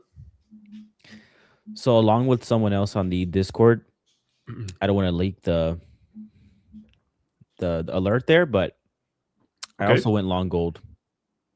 Okay. So a little bit contrary to what you're thinking there. Yeah.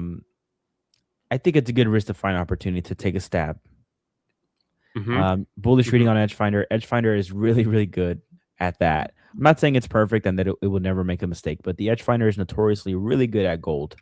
This is the FTMO thing. Let me go to the actual gold chart that I look at.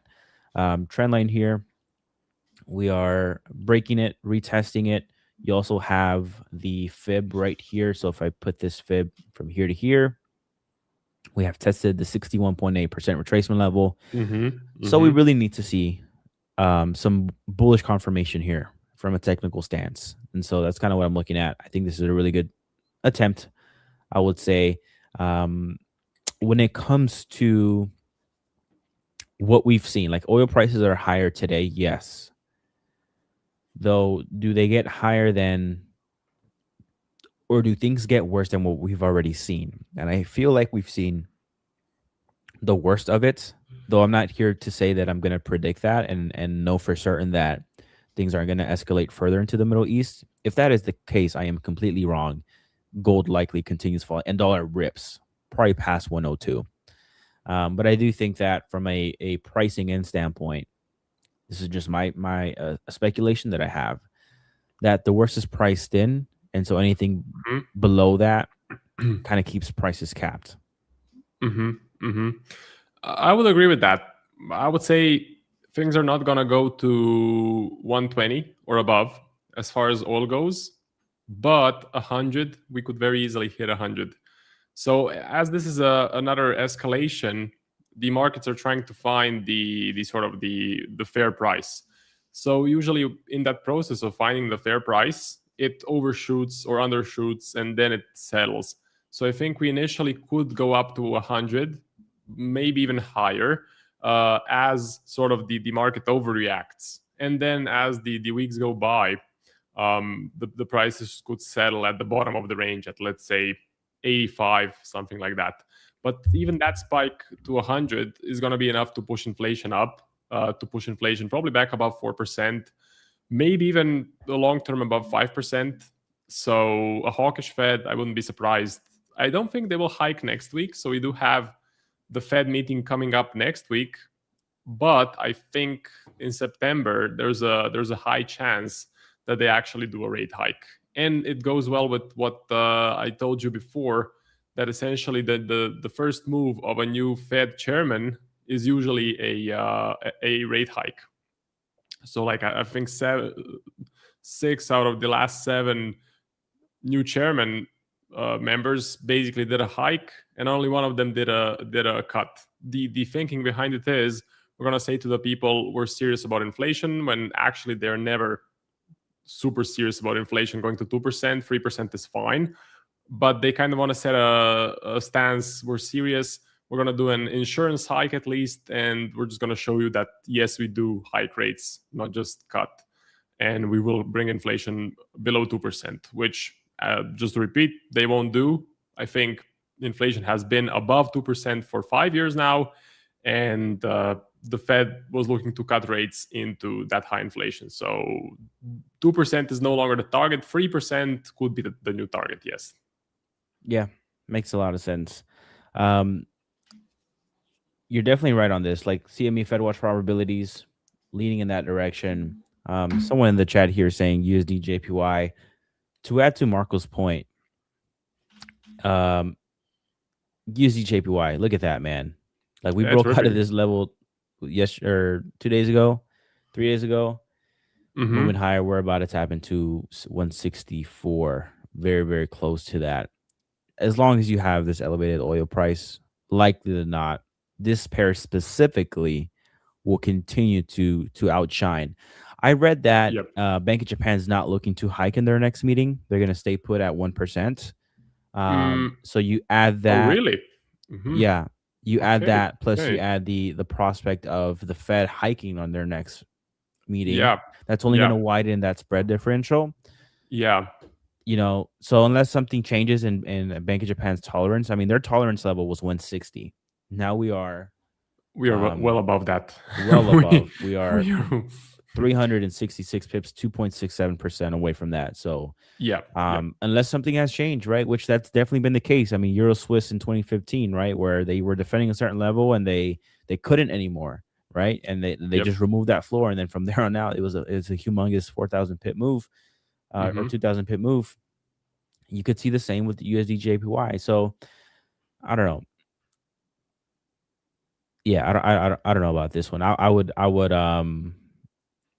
this recent like price action here is like even giving me more confidence to like shorting the yen or shorting USD JPY, for example. Okay. Yep. Like at any like fresh highs or whatever like this is really dangerous, because it seems like their tolerance level has now shifted. I think 170, we can easily hit 170. So the hands have been lifted. The MOF, Ministry of Finance, doesn't seem to care much about UJ anymore. They're going to try to do it through the pension funds. So the thing that I have been talking about. So they ordered the pension funds to start selling foreign assets, buying domestic assets, which strengthens the yen. Basically means selling US bonds, buying Japanese bonds. But as far as UJ price goes, it seems like the intervention is nowhere to be seen. It seems that the hikes, they don't really want to aggressively hike rates, which would help the yen, absolutely. So UJ would go down if they said, we're going to hike rates in the next 2 years. We're going to hike by, I don't know, 1 whole basis point, or maybe something even crazier. So we're not really seeing a lot of commitment from the MOF when it comes to the regular tools in their toolbox. This, looking back, was an amazing trade to go long, because you first would have received a lot of positive swaps, so that's some extra income right there. And second, your position would appreciate. So looking back at it, it was actually a pretty good asset to buy. But the dangers and the uncertainty that came in the last few months, you had to have like balls of steel. So I don't know of any trader who held a long position on UJ in the last few months. So, dude, I wish I bought this dip. Like in hindsight, like that would have been the best trade of the year. Look at this, buying it right here and then getting positive swap plus appreciation. You know, shoulda, coulda, woulda, but yeah, that would have been a really good position. Yeah, that positive swap when it hits the account on a Wednesday, it's a good feeling. Yeah. And the negative swap is a pretty bad feeling. I know, because I held a short position for like a month or a month and a half. By the time that I closed it, the swaps were pretty high. The negative swaps, I mean. But yeah, so you are still in Swiss yen, I presume. You have bought gold. So gold, yeah. So you're positioned kind of risk on, short on the US dollar. Yeah, I am. Okay. I am. I'm gonna kind of stick with that for a little bit, just to see if this is a short-lived thing or not. Yeah, I mean we're up 6.2%, right? We don't know. It's a super volatile time. We're trading geopolitics here. We're trading Trump and Iran, which is the two most uncertain entities ever. Like, have you ever had a president that ping pongs back and forth so much as Trump in the last few decades? I don't know. I don't think so. Iran, notoriously unreliable when it comes to announcements and news. So you just don't know what the hell is happening. The only gauge that we have is the price of oil. And that has been changing every few weeks, every 2 months. It has been going up, then down, then up, then down. So you're essentially trading those periods of a few weeks and then pivoting. For example, tomorrow I could sell my position and I could short the dollar. It's all about, let's say, being quick and pivoting as fast as you can. So it's tough. It's tough. With the gold story, I really like the underlying fundamentals of it. Like the data points. Now they are off of recent data points, and again, with oil prices the way they are today, that will definitely shift the numbers coming up next. But for now, the underlying fundamentals, the data points that are like underneath gold, look really strong. You're getting a bullish reading on the edge finder. Something else that I saw as well, net options volume flow kind of cooled off a little bit from the bear side. Okay. We're now poking into blue. Now this is a very small blue point here. So I would like to see some consistency and maybe a continuation, and maybe that grows a little bit more. So I do like that. And again, I'm just nitpicking here on what I like about the gold story and the potential. And I think from a risk reward standpoint, right, like you are at a really good relative discount. You know, if you hypothetically do see gold move higher, you would at least feel comfortable knowing that you bought at the closer to the lower end of this range in this overall trend here. So I do like that idea. Someone asked in the chat, can we simply explain the swaps for new team members? Marco, do you want to take that, or do you want me to take that? Yeah, sure, I can do it, no problem. So essentially, let me just put on my charts. I'm watching my stock positions go down and down and down. So I have Best Buy and I have Crocs, and they are not having a good day, but part of the game. Anyway, we were talking about swaps. First, you need to go to your edge finder. You need to go to the carry trade scanner. That's your basis. Then you need to type in the currency that you're looking at, USD/JPY. So the base currency rate is 3.75% for the dollar. Quote currency rate is for the yen, 0.75%. That basically means if you stick your money in a bank, I think you receive plus 3.75% per year. Is that correct? So essentially, like your not in a bank checking account. So Okay. I think it's based off of the bond notes. So if you were to put your money in US bonds, you would get that coupon rate for X it's a amount of coupon years. Okay. So essentially, if you invest in the United States as a country, you get plus 3.75. Yeah. And if you invest in Japan, you should get plus 0.75. So the difference is 3%.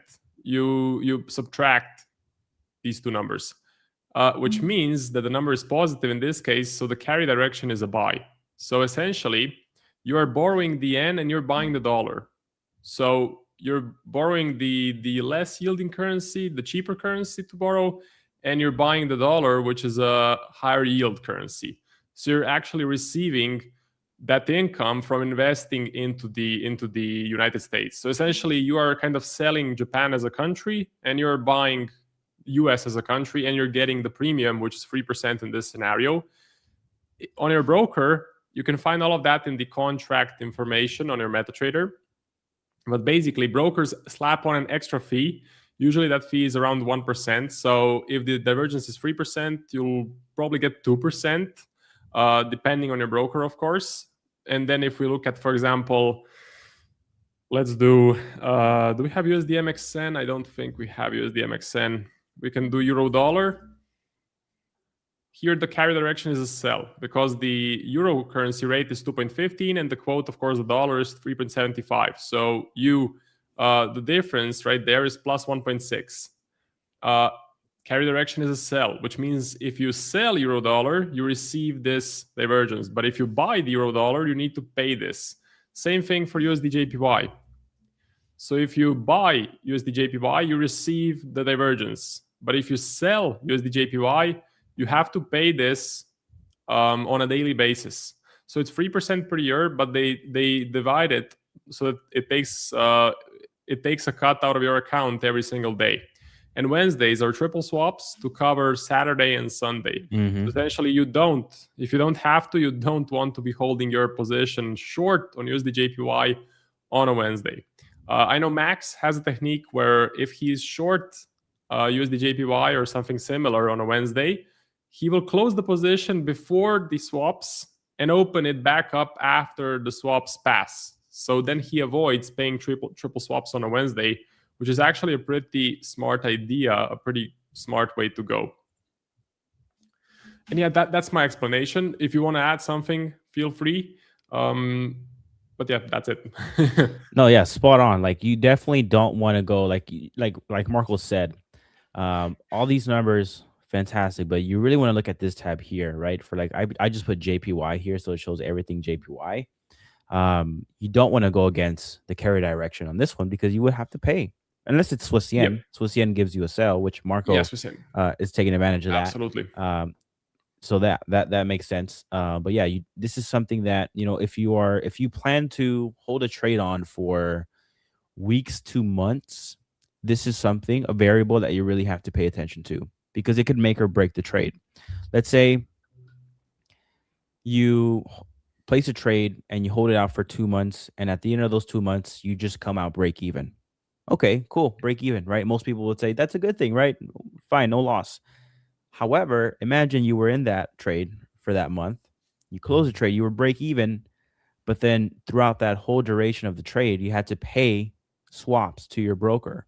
Well, now you're no longer break even. Now you're actually in the negative, right? So that could be the case. Now, let's say the vice versa. You are in a break even, but you're being paid swaps. You actually make something on top of that. So if you're going to be holding a position on for weeks to months on end, this swap direction will definitely be something that influences whether you should or not pursue it, right? And if it does influence your decision, maybe you have to shorten your duration, right? Not so long. And there are hedge funds out there that trade purely swaps.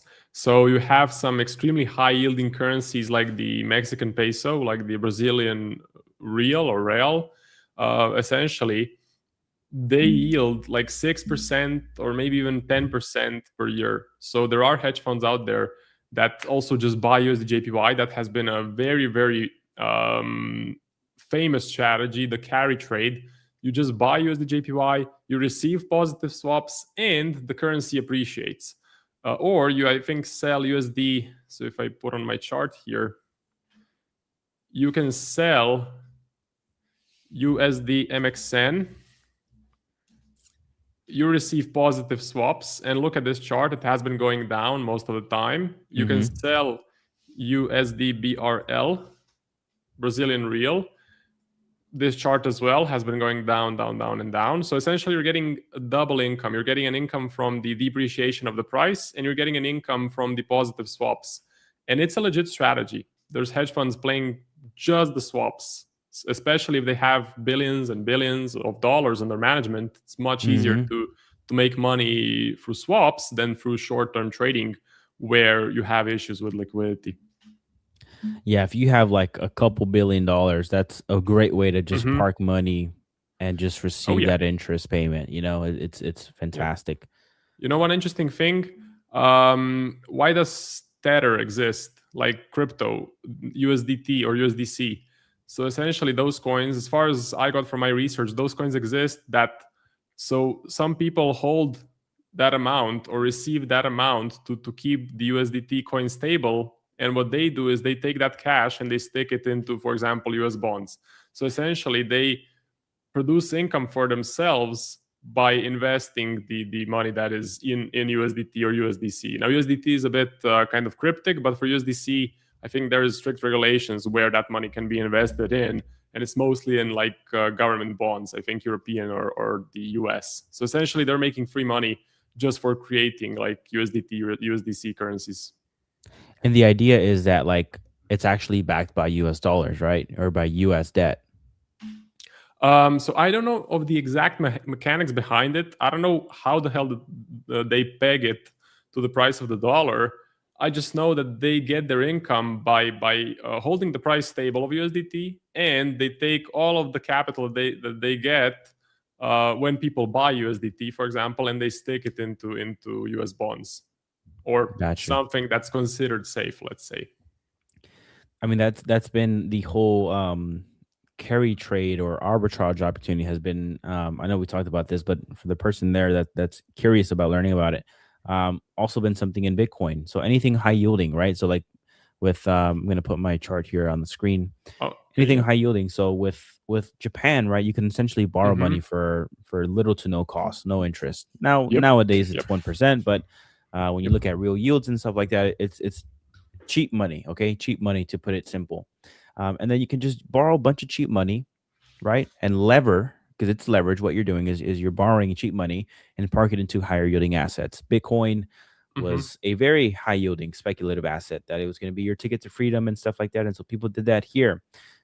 Michael Saylor, a lot of people just leveraging into Bitcoin, right? And so whenever you see rate probabilities kind of shift more into the hawkish territory, that means that the Japan interest rate is no longer so cheap. It's getting a little bit more expensive. And so that raises the question like, okay, do I really want to have so much leverage on the table? Maybe I dial it back. Maybe I erase it entirely. And if you have too many people leveraged and you start to see an aggressive rate hike cycle in Japan, that would really start to unwind things. So that's kind of why I like Bitcoin to the short side, is that for one, not only is Japan's bonds kind of going crazy, bond yields around the world is going crazy. I mean, look at today, Marco. Japan's up, Euro's up, Canada's up. Everyone's moving in a straight line up today. It's quite crazy. And so consequentially, you see Bitcoin under pressure. Unless that's my take on Bitcoin. That's kind of what I'm kind of gauging it on. But yeah. Interesting. And did you look at SpaceX? We talked a little bit about it in the chat, in the A1 Trading chat. So if you want to join us, get all of our trades, all of our insights, the link is in the description. So SpaceX, the sort of the presumption is that all of the investors or the early holders that have the lockups, basically after the IPO, they can't sell their bags until 90 days have expired. Essentially, what a lot of those people could be doing, which is illegal, I know, but they may have hedged some of their exposure by saying to their friend, look, just sell 100K of SpaceX, or to their wife or to their girlfriend or to someone, like sell 100K, sell 200K. So essentially, if you go short on the day of the IPO and the price drops, you're hedged, which is much better than watching your bags lose 50% of the value from the actual IPO open. So, yeah. So that could be something that is happening. Once the lockups expire, we will see what will be the activity. So in I think it's in maybe 60 days, we will see if it adds more selling pressure or if it's just going to stay flat. So I think SpaceX could very easily hit 100, especially like if we do get rate hikes. SpaceX is extremely speculative. Rate hikes are known to contract the economy. I think stocks that don't make money on paper, like SpaceX, like MicroStrategy, I think they get crushed. So it's going to be interesting. Yeah, I think fair value would be somewhere around that 100 handle or below. I like personally like 60 or 70. So I think we can even go down there, but we'll see. But Marco, I'm going to go ahead and pivot out here, man. Thank you so much for your time. I kind of stepped over here. I'm going to say one thing for everyone here in the chat. Go ahead and join that Telegram. I know we put an ad here earlier on the stream, but again, I really want to say join the Telegram channel. It is completely free for you to do so and participate, and I promise you will get a lot of good value. Marco, we will see who wins. Your dollar bullish story or my bearish dollar story. We will see, man. But yeah, we'll see who ends up being the liquidity. Yeah, I think it's gonna be me, man. The way we're going, so we'll see. It can flip. I'm about to get, it can flip. I'm about to get liquidity swept here very soon. Liquidity swept. Yeah, I'm about to. You're gonna get ICT'd, SMC. Someone on Instagram is gonna be like, you should have seen this liquidity sweep on gold, and it's gonna be my stop loss. So, all right, man. Thank you very much, Alan, and I will see you tomorrow. All right, take it easy. Bye-bye. Yep, see you. Goodbye. Okay, let's continue with the program.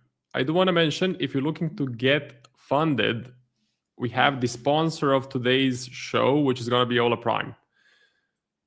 So Ola Prime is 20% off with the code A1 Live. Now, first thing you need to do when you look at a prop firm is you need to open up the Trustpilot. So open up the Trustpilot, check the score, check the number of reviews, go through the reviews. Also check the ratio, okay? Check the ratio, because in some prop firms, like the 1-star and the 2-star will be 20, 30% of the overall reviews. That's a warning sign, okay? A red flag. Here, I would say the ratio is fine, especially for this niche, which we know prop firms, they make money from traders that basically blow the challenge fees. So if you don't have a profitable strategy, if you haven't live tested and back tested your strategy, if you haven't proven yourself on a small live account first, you have no business of buying a challenge. But if you have an edge, have a profitable edge that you can prove with data, then go ahead and think about doing a funded challenge. So the Trustpilot is good. We have had some members in the Discord that already got some payouts from Ola Prime. And what I like the most is they don't have, so no consistency rule. Okay, big one. No consistency rule. If you're a swing trader, you know about this, and it freaking sucks. So on some account types, this is not present. And with the code A1 Live, you get a pretty good price as well. So do take a look. This is a new prop firm, but a reputable one. Okay. Let's go. My FX book Forex swap calculator. Okay. Let me take a look at that. My FX book Forex swap.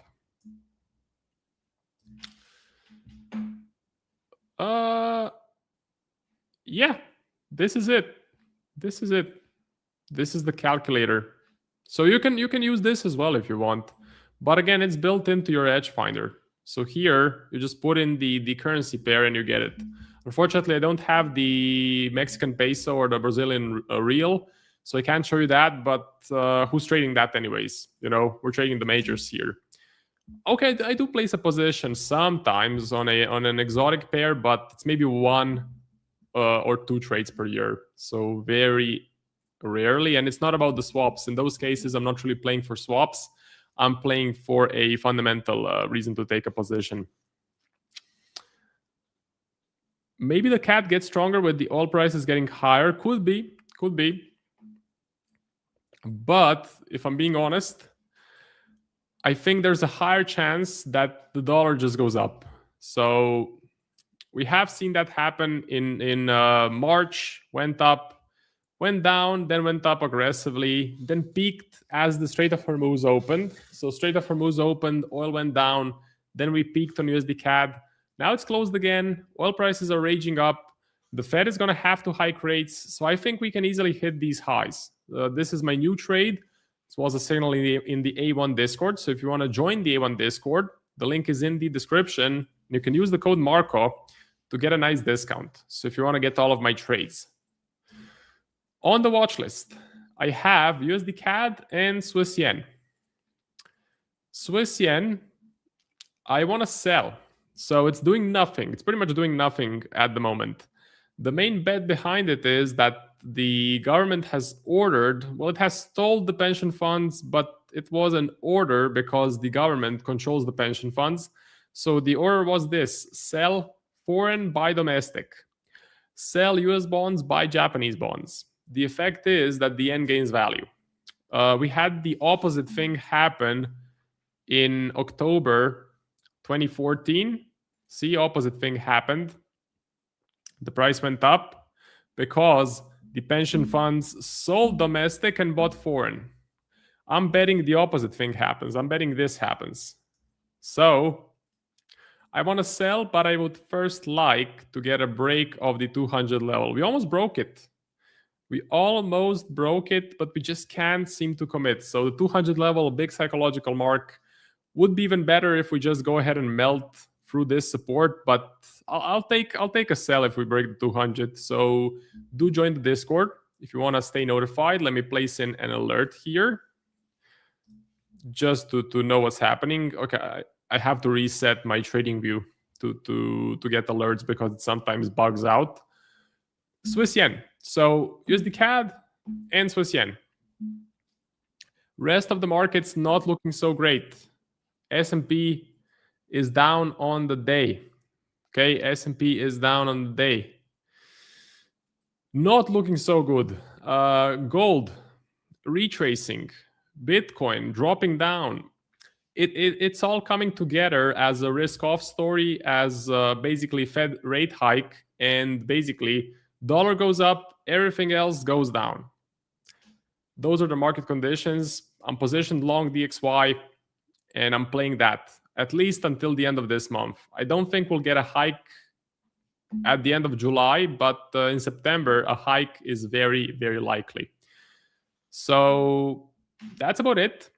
We have the next guest coming on in 30 seconds. I want to wish you guys good luck in the markets, and you can catch me tomorrow. So I'll be streaming 2 sessions, earlier and later. I'll be doing a joint session with Alan as well. If you have any questions, you can find me in the A1 Trading Discord. So that's it. Thank you. See you.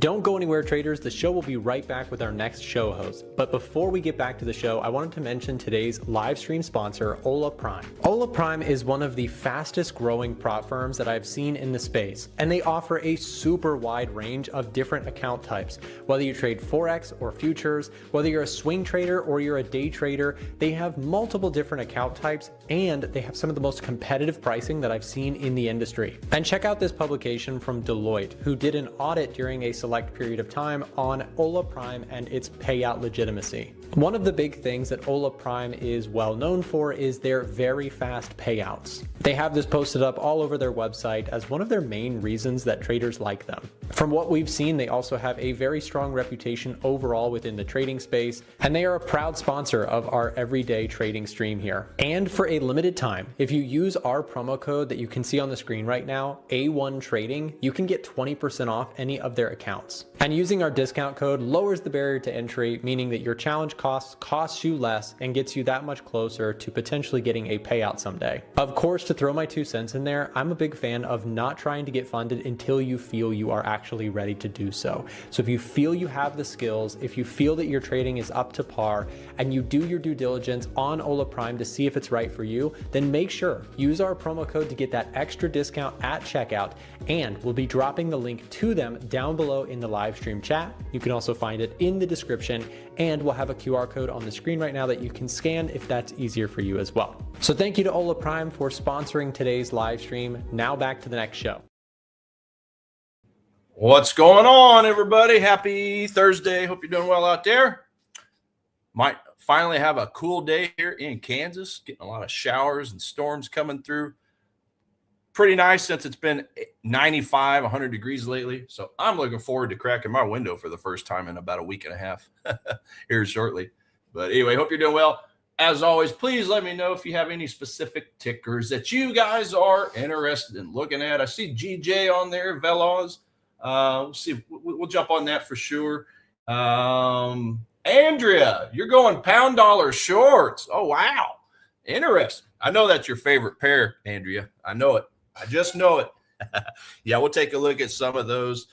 We had pretty much a nothing burger earlier as far as the European rates. We did obviously hit that 2.4%, which was also the previous, which was also the forecast. I didn't see anything too crazy bounce as far as bounces on Euro pairs, at least within that first 20 minutes after. Maybe we can take another look at those. Unemployment claims came in under 211,000 forecast. So I think that's, I don't know, that's at least 2 or 3 in a row where we've beaten on that. So nothing really changed from a 40% rate where the dollar is currently sitting at as far as the 40% beat rate for the high impact economic calendar events. But that's where we set with the dollar itself. Dollar index still pretty well doing its thing all the way up here, just clustering, but we are finally starting to break through. Wow, a lot of late now that I see that. Breaking through that downwards trend line it kind of drew up there. So despite the negative data, remember this candle right here, July 1st, that's where that first bearish red box came into fruition on the heat map. So we're now past that, even with 6 bearish boxes. So it's clearly going in the direction of the geopolitics right now as far as the strikes. I think we're on day 12 over there in Iran as far as the U.S. throwing strikes their way. 12 days in a row now. So it's pretty crazy stuff over there. So clearly that is the one that's pushing dollar up at the moment. Safe haven inflows and so forth. So dollar up. And as far as the edge finder, so we did lose our dollar CAD from the bearish list. So currently we're just looking at a handful of bullish items on the list. Pound Swiss, pound yen, Aussie dollar. Still my favorites right now, guys, are still the Kiwi dollar, pound Swiss, CAD yen on more of an aggressive approach, which we'll get to in a second. I think Euro Swiss was the other. So we'll take a look at a few of these. And, of course, gold's just kind of on again, off again. I think we had a +4 or +5 yesterday. It dropped to +2, and now we're back to +4. So we can definitely take another look on the charts for gold because I know that's everybody's favorites. The Aussie yen, Aussie Swiss, Aussie CAD, I'm still having an issue with those just because Aussie is tied with the dollar at the bottom still, I do believe. Is that right? As far as the beat rate goes. So let me see over here. Surprise index. Yeah, still down here at the bottom. So that's just a little bit of a wrench thrown in as far as I'm concerned on these bottom 3 Aussie pairs. We can have a look at them. Let me know, guys. I see Euro Dollar from Neo Jonas. Yeah, look at that. And Veloz Pub, as far as pound yen, I don't think Marco got to it. So yeah, let me start with that one for you. I don't know if he had time to get to that. I don't think he did. So let's go look over here for pound yen and see what we have got. And there we go. So trend is clearly up. Got our EMAs going to the upside as well. Do like that. And those are some highs. Wow, those highs are highs from how long ago? Let's see, pound yen. I'm just curious. Go to a monthly chart. Okay. The hell is that? The only regret you'll have is you didn't buy more. I forgot I put that up there a long time ago. So we are now at the highs of January 2008 on pound yen. So needless to say, all the yen pairs, yen being as weak as it is, seems like all the other currencies are pretty well appreciating relative to it. So 2008, it's nothing like dollar yen 1986, but that's still at this point, 18 years ago, 18-year highs. So anyway, let's go back down a little closer to home. Daily on the right, 4-hour on the left. Let's see what we got. So I have as, and I know I kind of touched on this one one of the last days or two, but I still think we've got some liquidity over here. If we're just ultimately looking for the strongest bounce, the biggest discount, the biggest retracement, that 215.5 is still going to be the spot I'm watching. Now that's a long ass ways away. That's like 330 pips away, something like that. But as far as all this other stuff in this area here, I feel like the market's a little bit too efficient for my taste. So if I just go to the single chart view for you guys, the only gaps we really had at one point was this one right in this area. So whether we include that candle or not, I'll just include it. Okay. We've already touched and we've already started bouncing to the upside. We wicked in right here. Down through here, if you can see all the wicks and all the candles, they pretty well are overlapping each other to the right and to the left. So I'm not really seeing any space at all. Now I already know that's mitigated, so I'll delete that. But this was really the only gap I saw, and that's where we got our bounce. Again, all these wicks are overlapping. So I personally would have zero interest trading anything in this area. It's just a multi-day consolidation sideways.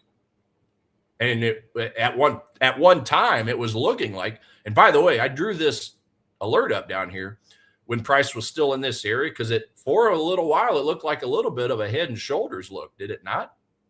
But right here where you would have wanted it to drop, okay, 1 unit from the neckline to the top of the head, that same 1 unit down would have been in our demand zone.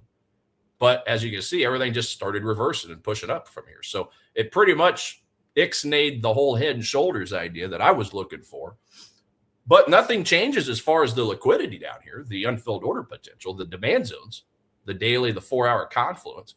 So I still definitely want to keep an eye on that because I still think that we probably have some liquidity under here, kind of this double liquidity spot, double bottom, which obviously a lot of times will create a lot of liquidity there. So if I'm a bank, that's why I kind of drew this consolidation up right in here, kind of lining up with the liquidity. That's what I would like to see still. And again, who knows how long that will take to come down, but that is a trade idea. It's just a ways away. So outside of that, I don't think I like anything else any higher as far as the way I trade, guys. Because even if I start dropping down to smaller time frames, well, let's see what we got. Okay, for a minute, this acted as a weak demand zone, but it already got touched, pushed up. So I just don't have anything. This is just an equilibrium, a sideways congestion. I just don't like that. I need the extreme zones. Possibly this area. What's this giving us? Is this giving us anything on a 2-hour level? What about 4-hour? 2 hours. Let's go back to the 2-hour real quick. Well, no. Yeah, see, again, it's already been touched. That wick has got us. That would have been the one chance we had on pound yen, but it's already been touched. So it basically drew out the master pattern to a T. Talking about getting our decline, our slowdown ahead of this zone that would have made for a good opportunity. Drop, slows down bases. You start manipulating up, down, and then you get your spring down into demand, and then that's where we're starting to turn around to the upside. We've broken this little miniature swing high with these last few candles. So I think the move's already been made on that. If we're just trying to be aggressive, because that was a very strong candle to buy from. Big gap on the way out. Closely lines up with some of this resistance potentially becoming support. So I think the move's already been made.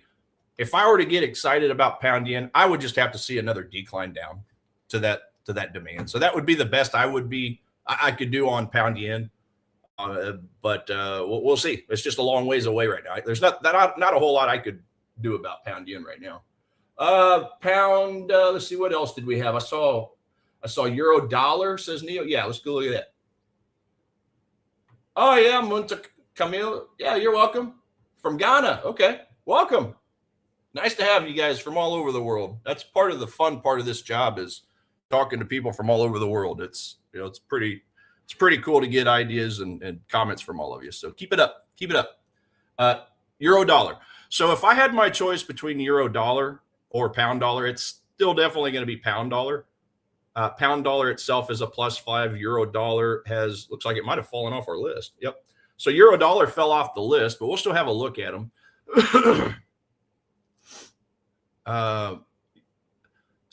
And I know I've touched on this a time or two of late, but I still just don't like the trend on this. let's just say we did still have a bullish vibe or a bullish bias.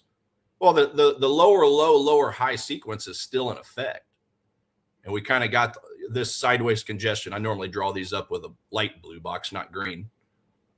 But that's still the black hole as far as I'm concerned, the fair market value, the equilibrium point. So I don't want any part of these guys. This is where traders come to get stuck. And they're not extreme levels to buy or sell from, in my opinion. So nothing there. I still need to see a turnaround on the series of lows and highs, because we currently don't have anything but lower lows and lower highs on this. And there you go. This current daily candle has already broken this structure down here. So I still feel like it's in a downward trend. The EMAs are agreeing because the 8 is dropping lower than the 21 ahead of it. That's the alligator's mouth continuing its open downwards. I don't like that. But the reason I like pound dollar is because it's done that work. It has already broken all this nonsense. This whole price action right through here is a bullish engulfing candle. Bullish engulfing move, I should say. Meaning, well, I should specifically say impulse move, guys. You guys hear me say impulse move a lot. Talking about all these candles. We've broken all these structures. It takes a lot of money to break structures, and thus we have an impulse move. So now I just got to find a place to trade from that. So for a while, of course, you guys remember I had a 2-hour zone drawn up in this area. I deleted it because I never got the trigger candle. This demand zone area here has already been mitigated. So the move has already been done from this green candle. Now I just got to go lower. Just got to go lower. Okay. And I'm going to stick with that 132.5 level there. Same thing. It's given me a really good push to the downside, but I would like it to slow down a little bit and base out so we can start getting a little manipulation, spring into demand for possible buy, and then short sell at maximum before that overhead supply zone. So that's that one. But the one, let's get to gold for you. Get to gold for you guys. So guys, nothing's changed on gold. I still don't have the picture on the daily that I want to see. Actually, there is something cool I wanted to share with you guys. So number one, I don't have a break of this structure. So this yellow still has to come into fruition, break this structure overhead and close before looking for a retracement. So for me, the way I trade, there's still nothing on the higher time frames. But one thing I did kind of play around with after trading hours yesterday was Nick's new tool over here, the put and call walls. Now, obviously, for these are more the I do believe some of the ETFs. So for gold, we have to use GLD.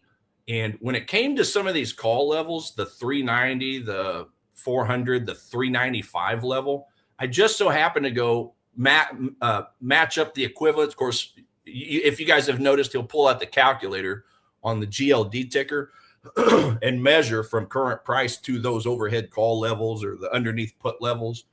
And so when I did that and I mimicked them over on XAU USD, it comes up with these levels: 385. There was a call wall there. There was a call wall at 395 and 400. So I just measured over here on my chart yesterday to see where those levels were. And lo and behold, what's waiting at those levels?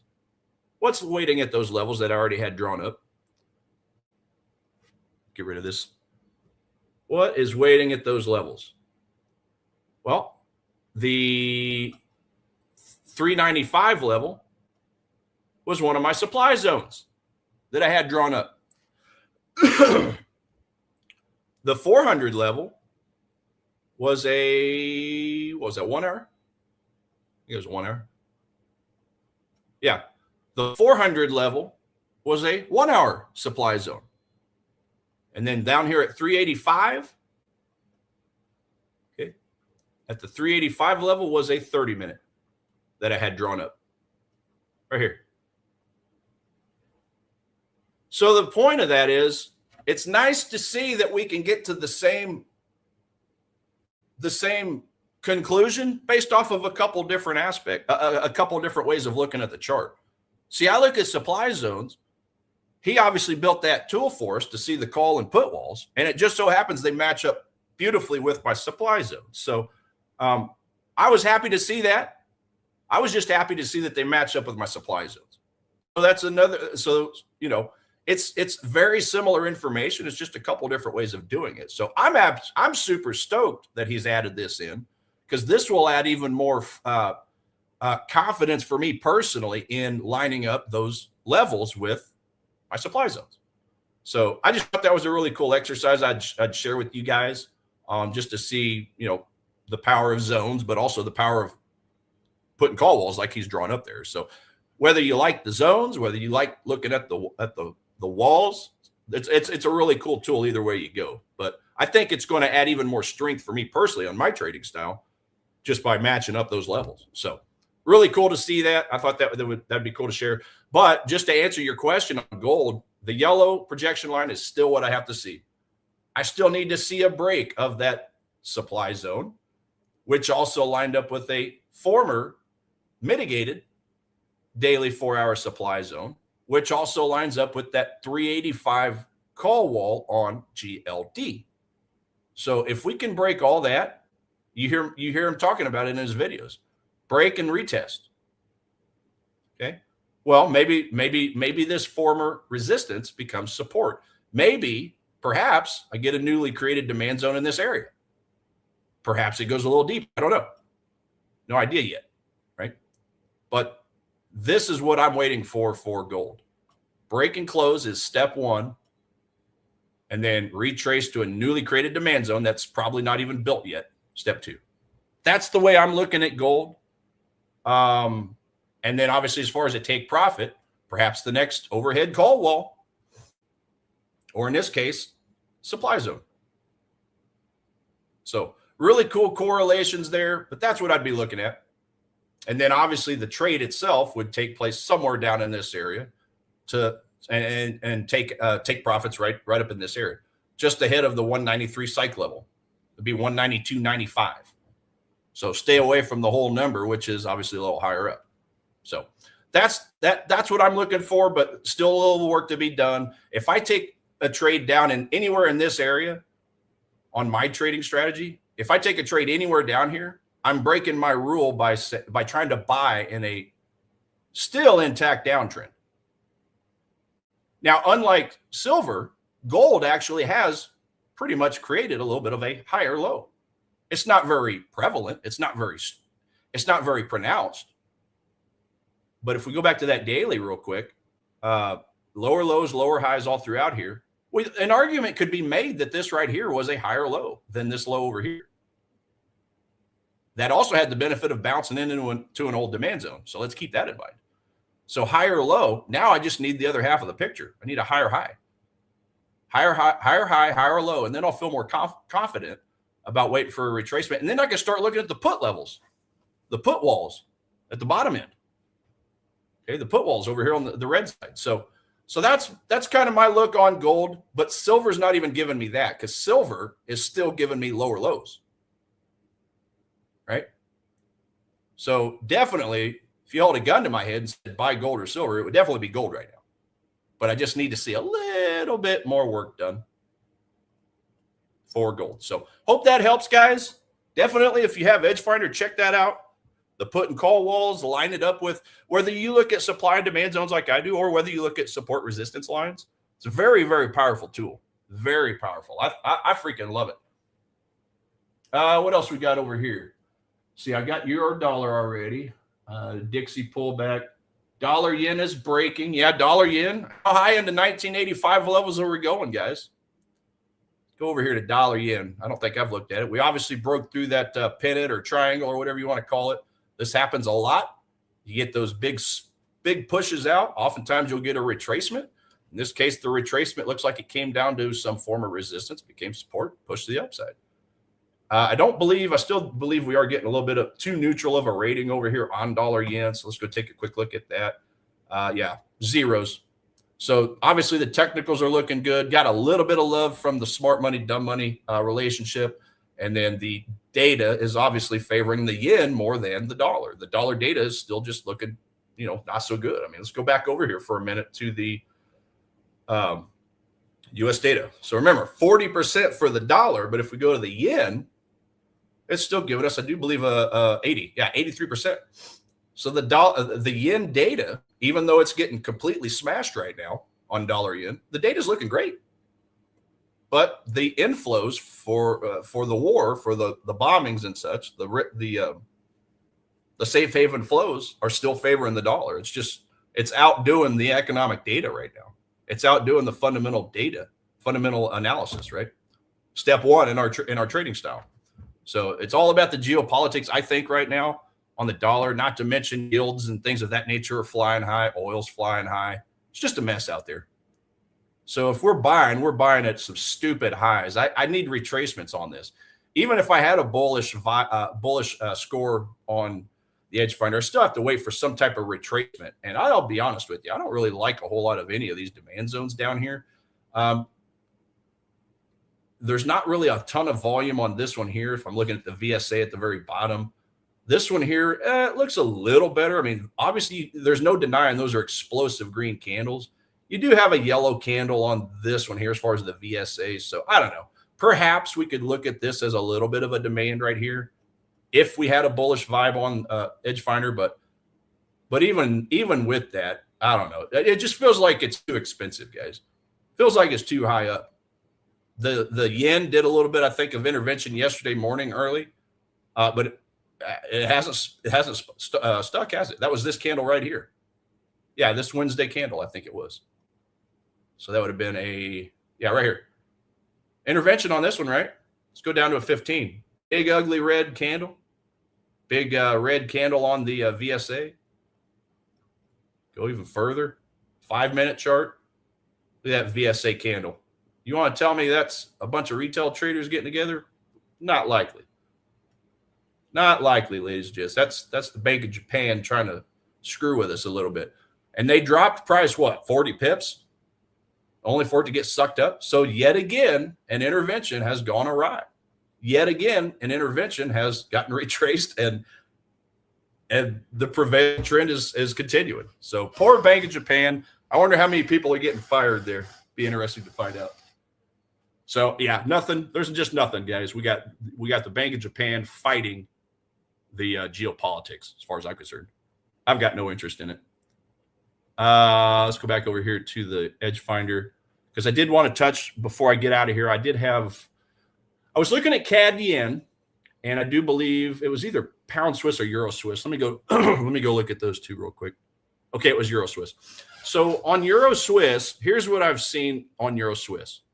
My EMAs are looking great. We've broken through some higher time frame supply zones, as you can see, which is a very strong move somewhere in this area. So, and the cool thing is, when it comes to the EMAs, alligator's mouth is opening to the upside. I like that. That's on the daily. Here's what else I like.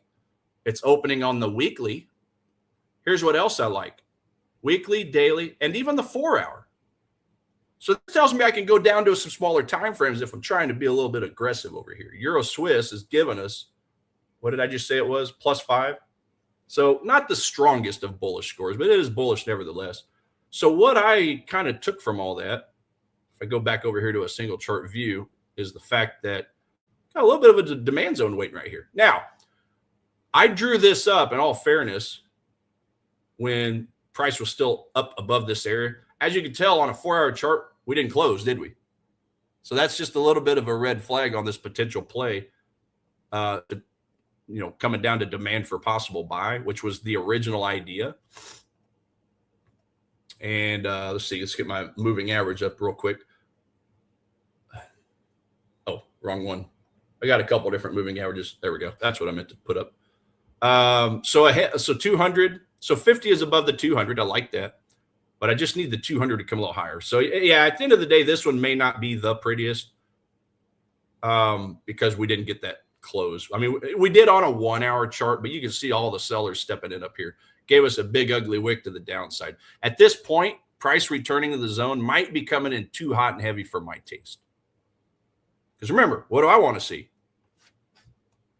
Well, I want to see price slow down and start basing out so that we can get that final drop in.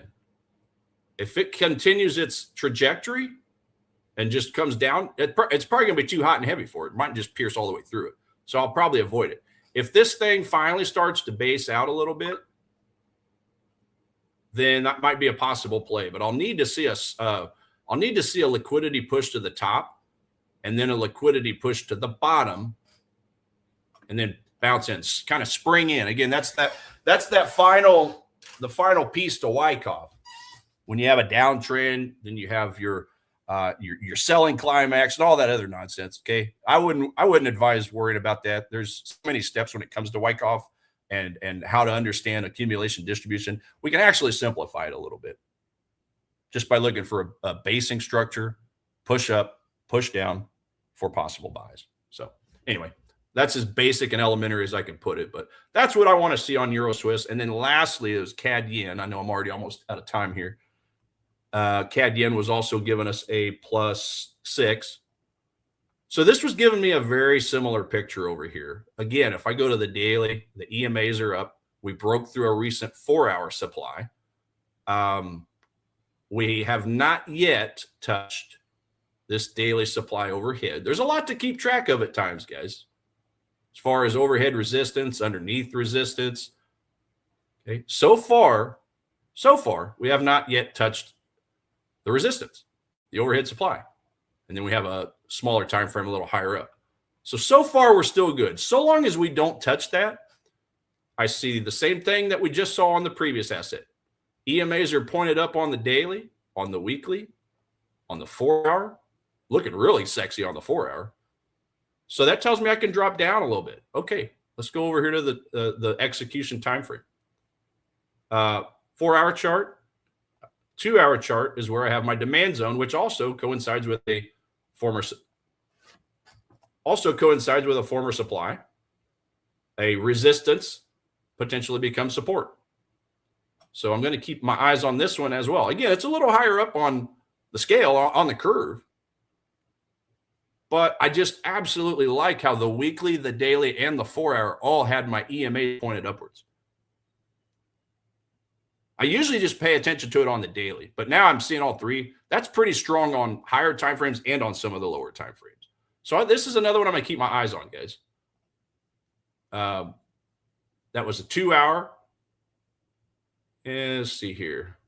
2-hour, there's 1 hour. So I got a little bit of 1-hour confluence in here as well.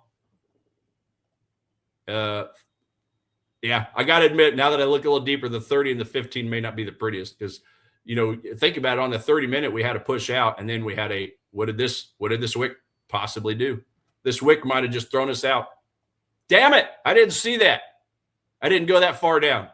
All right. Well, guys, at the end of the day, we had a wick that dropped that probably likely sucked up that liquidity. Now that I think about it, so either way, I'll still watch it. At this point, I think Euro Swiss is probably going to be my #1 bet if we could get a drop in there. Pound Swiss, it's good, but it's not, to me, it's not as good looking on the chart as Euro Swiss. So anyway, I'm out of time. My goodness, time flies. Ladies and gents, have a wonderful day. We will be back tomorrow and do it all over again on Friday. One more time before we get to go relax for the weekend and chill at my pool. Have a good day, guys. Have you ever wondered how you could find more trades like this gold runner, or the S&P 500 breaking out to all-time highs, or this sell-off in dollar Swiss franc, which was a clean short opportunity? Well, all of these charts shared one major thing in common. They all had powerful macro fundamental catalysts driving price decisively in one direction, presenting a really strong trading opportunity. Hi, my name is Nick. I'm a 10-year trading veteran and the founder of A1 Trading, where we build market scanning software that help traders to track macro fundamentals, crowd sentiment, and the commitment of traders' data to best understand where institutions are moving their money. Our tools automate everything from studying jobs market data, inflation statistics, and economic growth metrics, bringing it all together into a scorecard or rubric that helps to spot better potential trading opportunities through our insights offered by the tools. So if you're looking to access our tools, stream viewers get extra discounts, and we're currently offering payment plans as an option for those who would like to split up the cost of our tools into a couple monthly payments. Alternatively, we also offer a free Edge Finder tutorial course, as well as fundamental macro course that can help you to learn the concepts behind the tools. Scan this QR code that you see on the screen right now to be connected with a real person from our support team. We have helped thousands of traders level up their trading through insights, dashboards, and automation. And we are passionate about this subject because having the right tools that hedge funds and proprietary firms keep locked in key is a powerful game changer for the average everyday retail trader. To explore our products, payment plans, and just to find out more and speak to a real person about this, scan the QR code that you see on your screen right now. Alternatively, the link can be found in the live stream chat or in the description of the live stream. On our website, you can find a collection of both free and premium trading tools that our team has put together to help traders take their trading to the next level. Well, you might be wondering, how can your tools help me? Well, whether you're a swing trader or a day trader, our tools are meant to help traders of all different levels of skill, time frame, and traders that trade Forex, commodities, indices, stocks, etc. At the core of it is automation, simplicity, and bringing it all into a one-stop shop for you to scan markets more efficiently and build a curated watch list of potential trade ideas. So regardless of what you trade, we hope that our website helps you in some way. And if you have any questions, feel free to contact us using the contact button in the top right or the live chat feature available on our website. We also offer free courses on fundamental and technical analysis on our website, as well as a range of free tools like, for example, our risk calculators that can help traders to level up their trading without paying a dime. Our goal is that our tools and site help you in some small way, and we wish you the very best in your trading journey. Thanks for listening.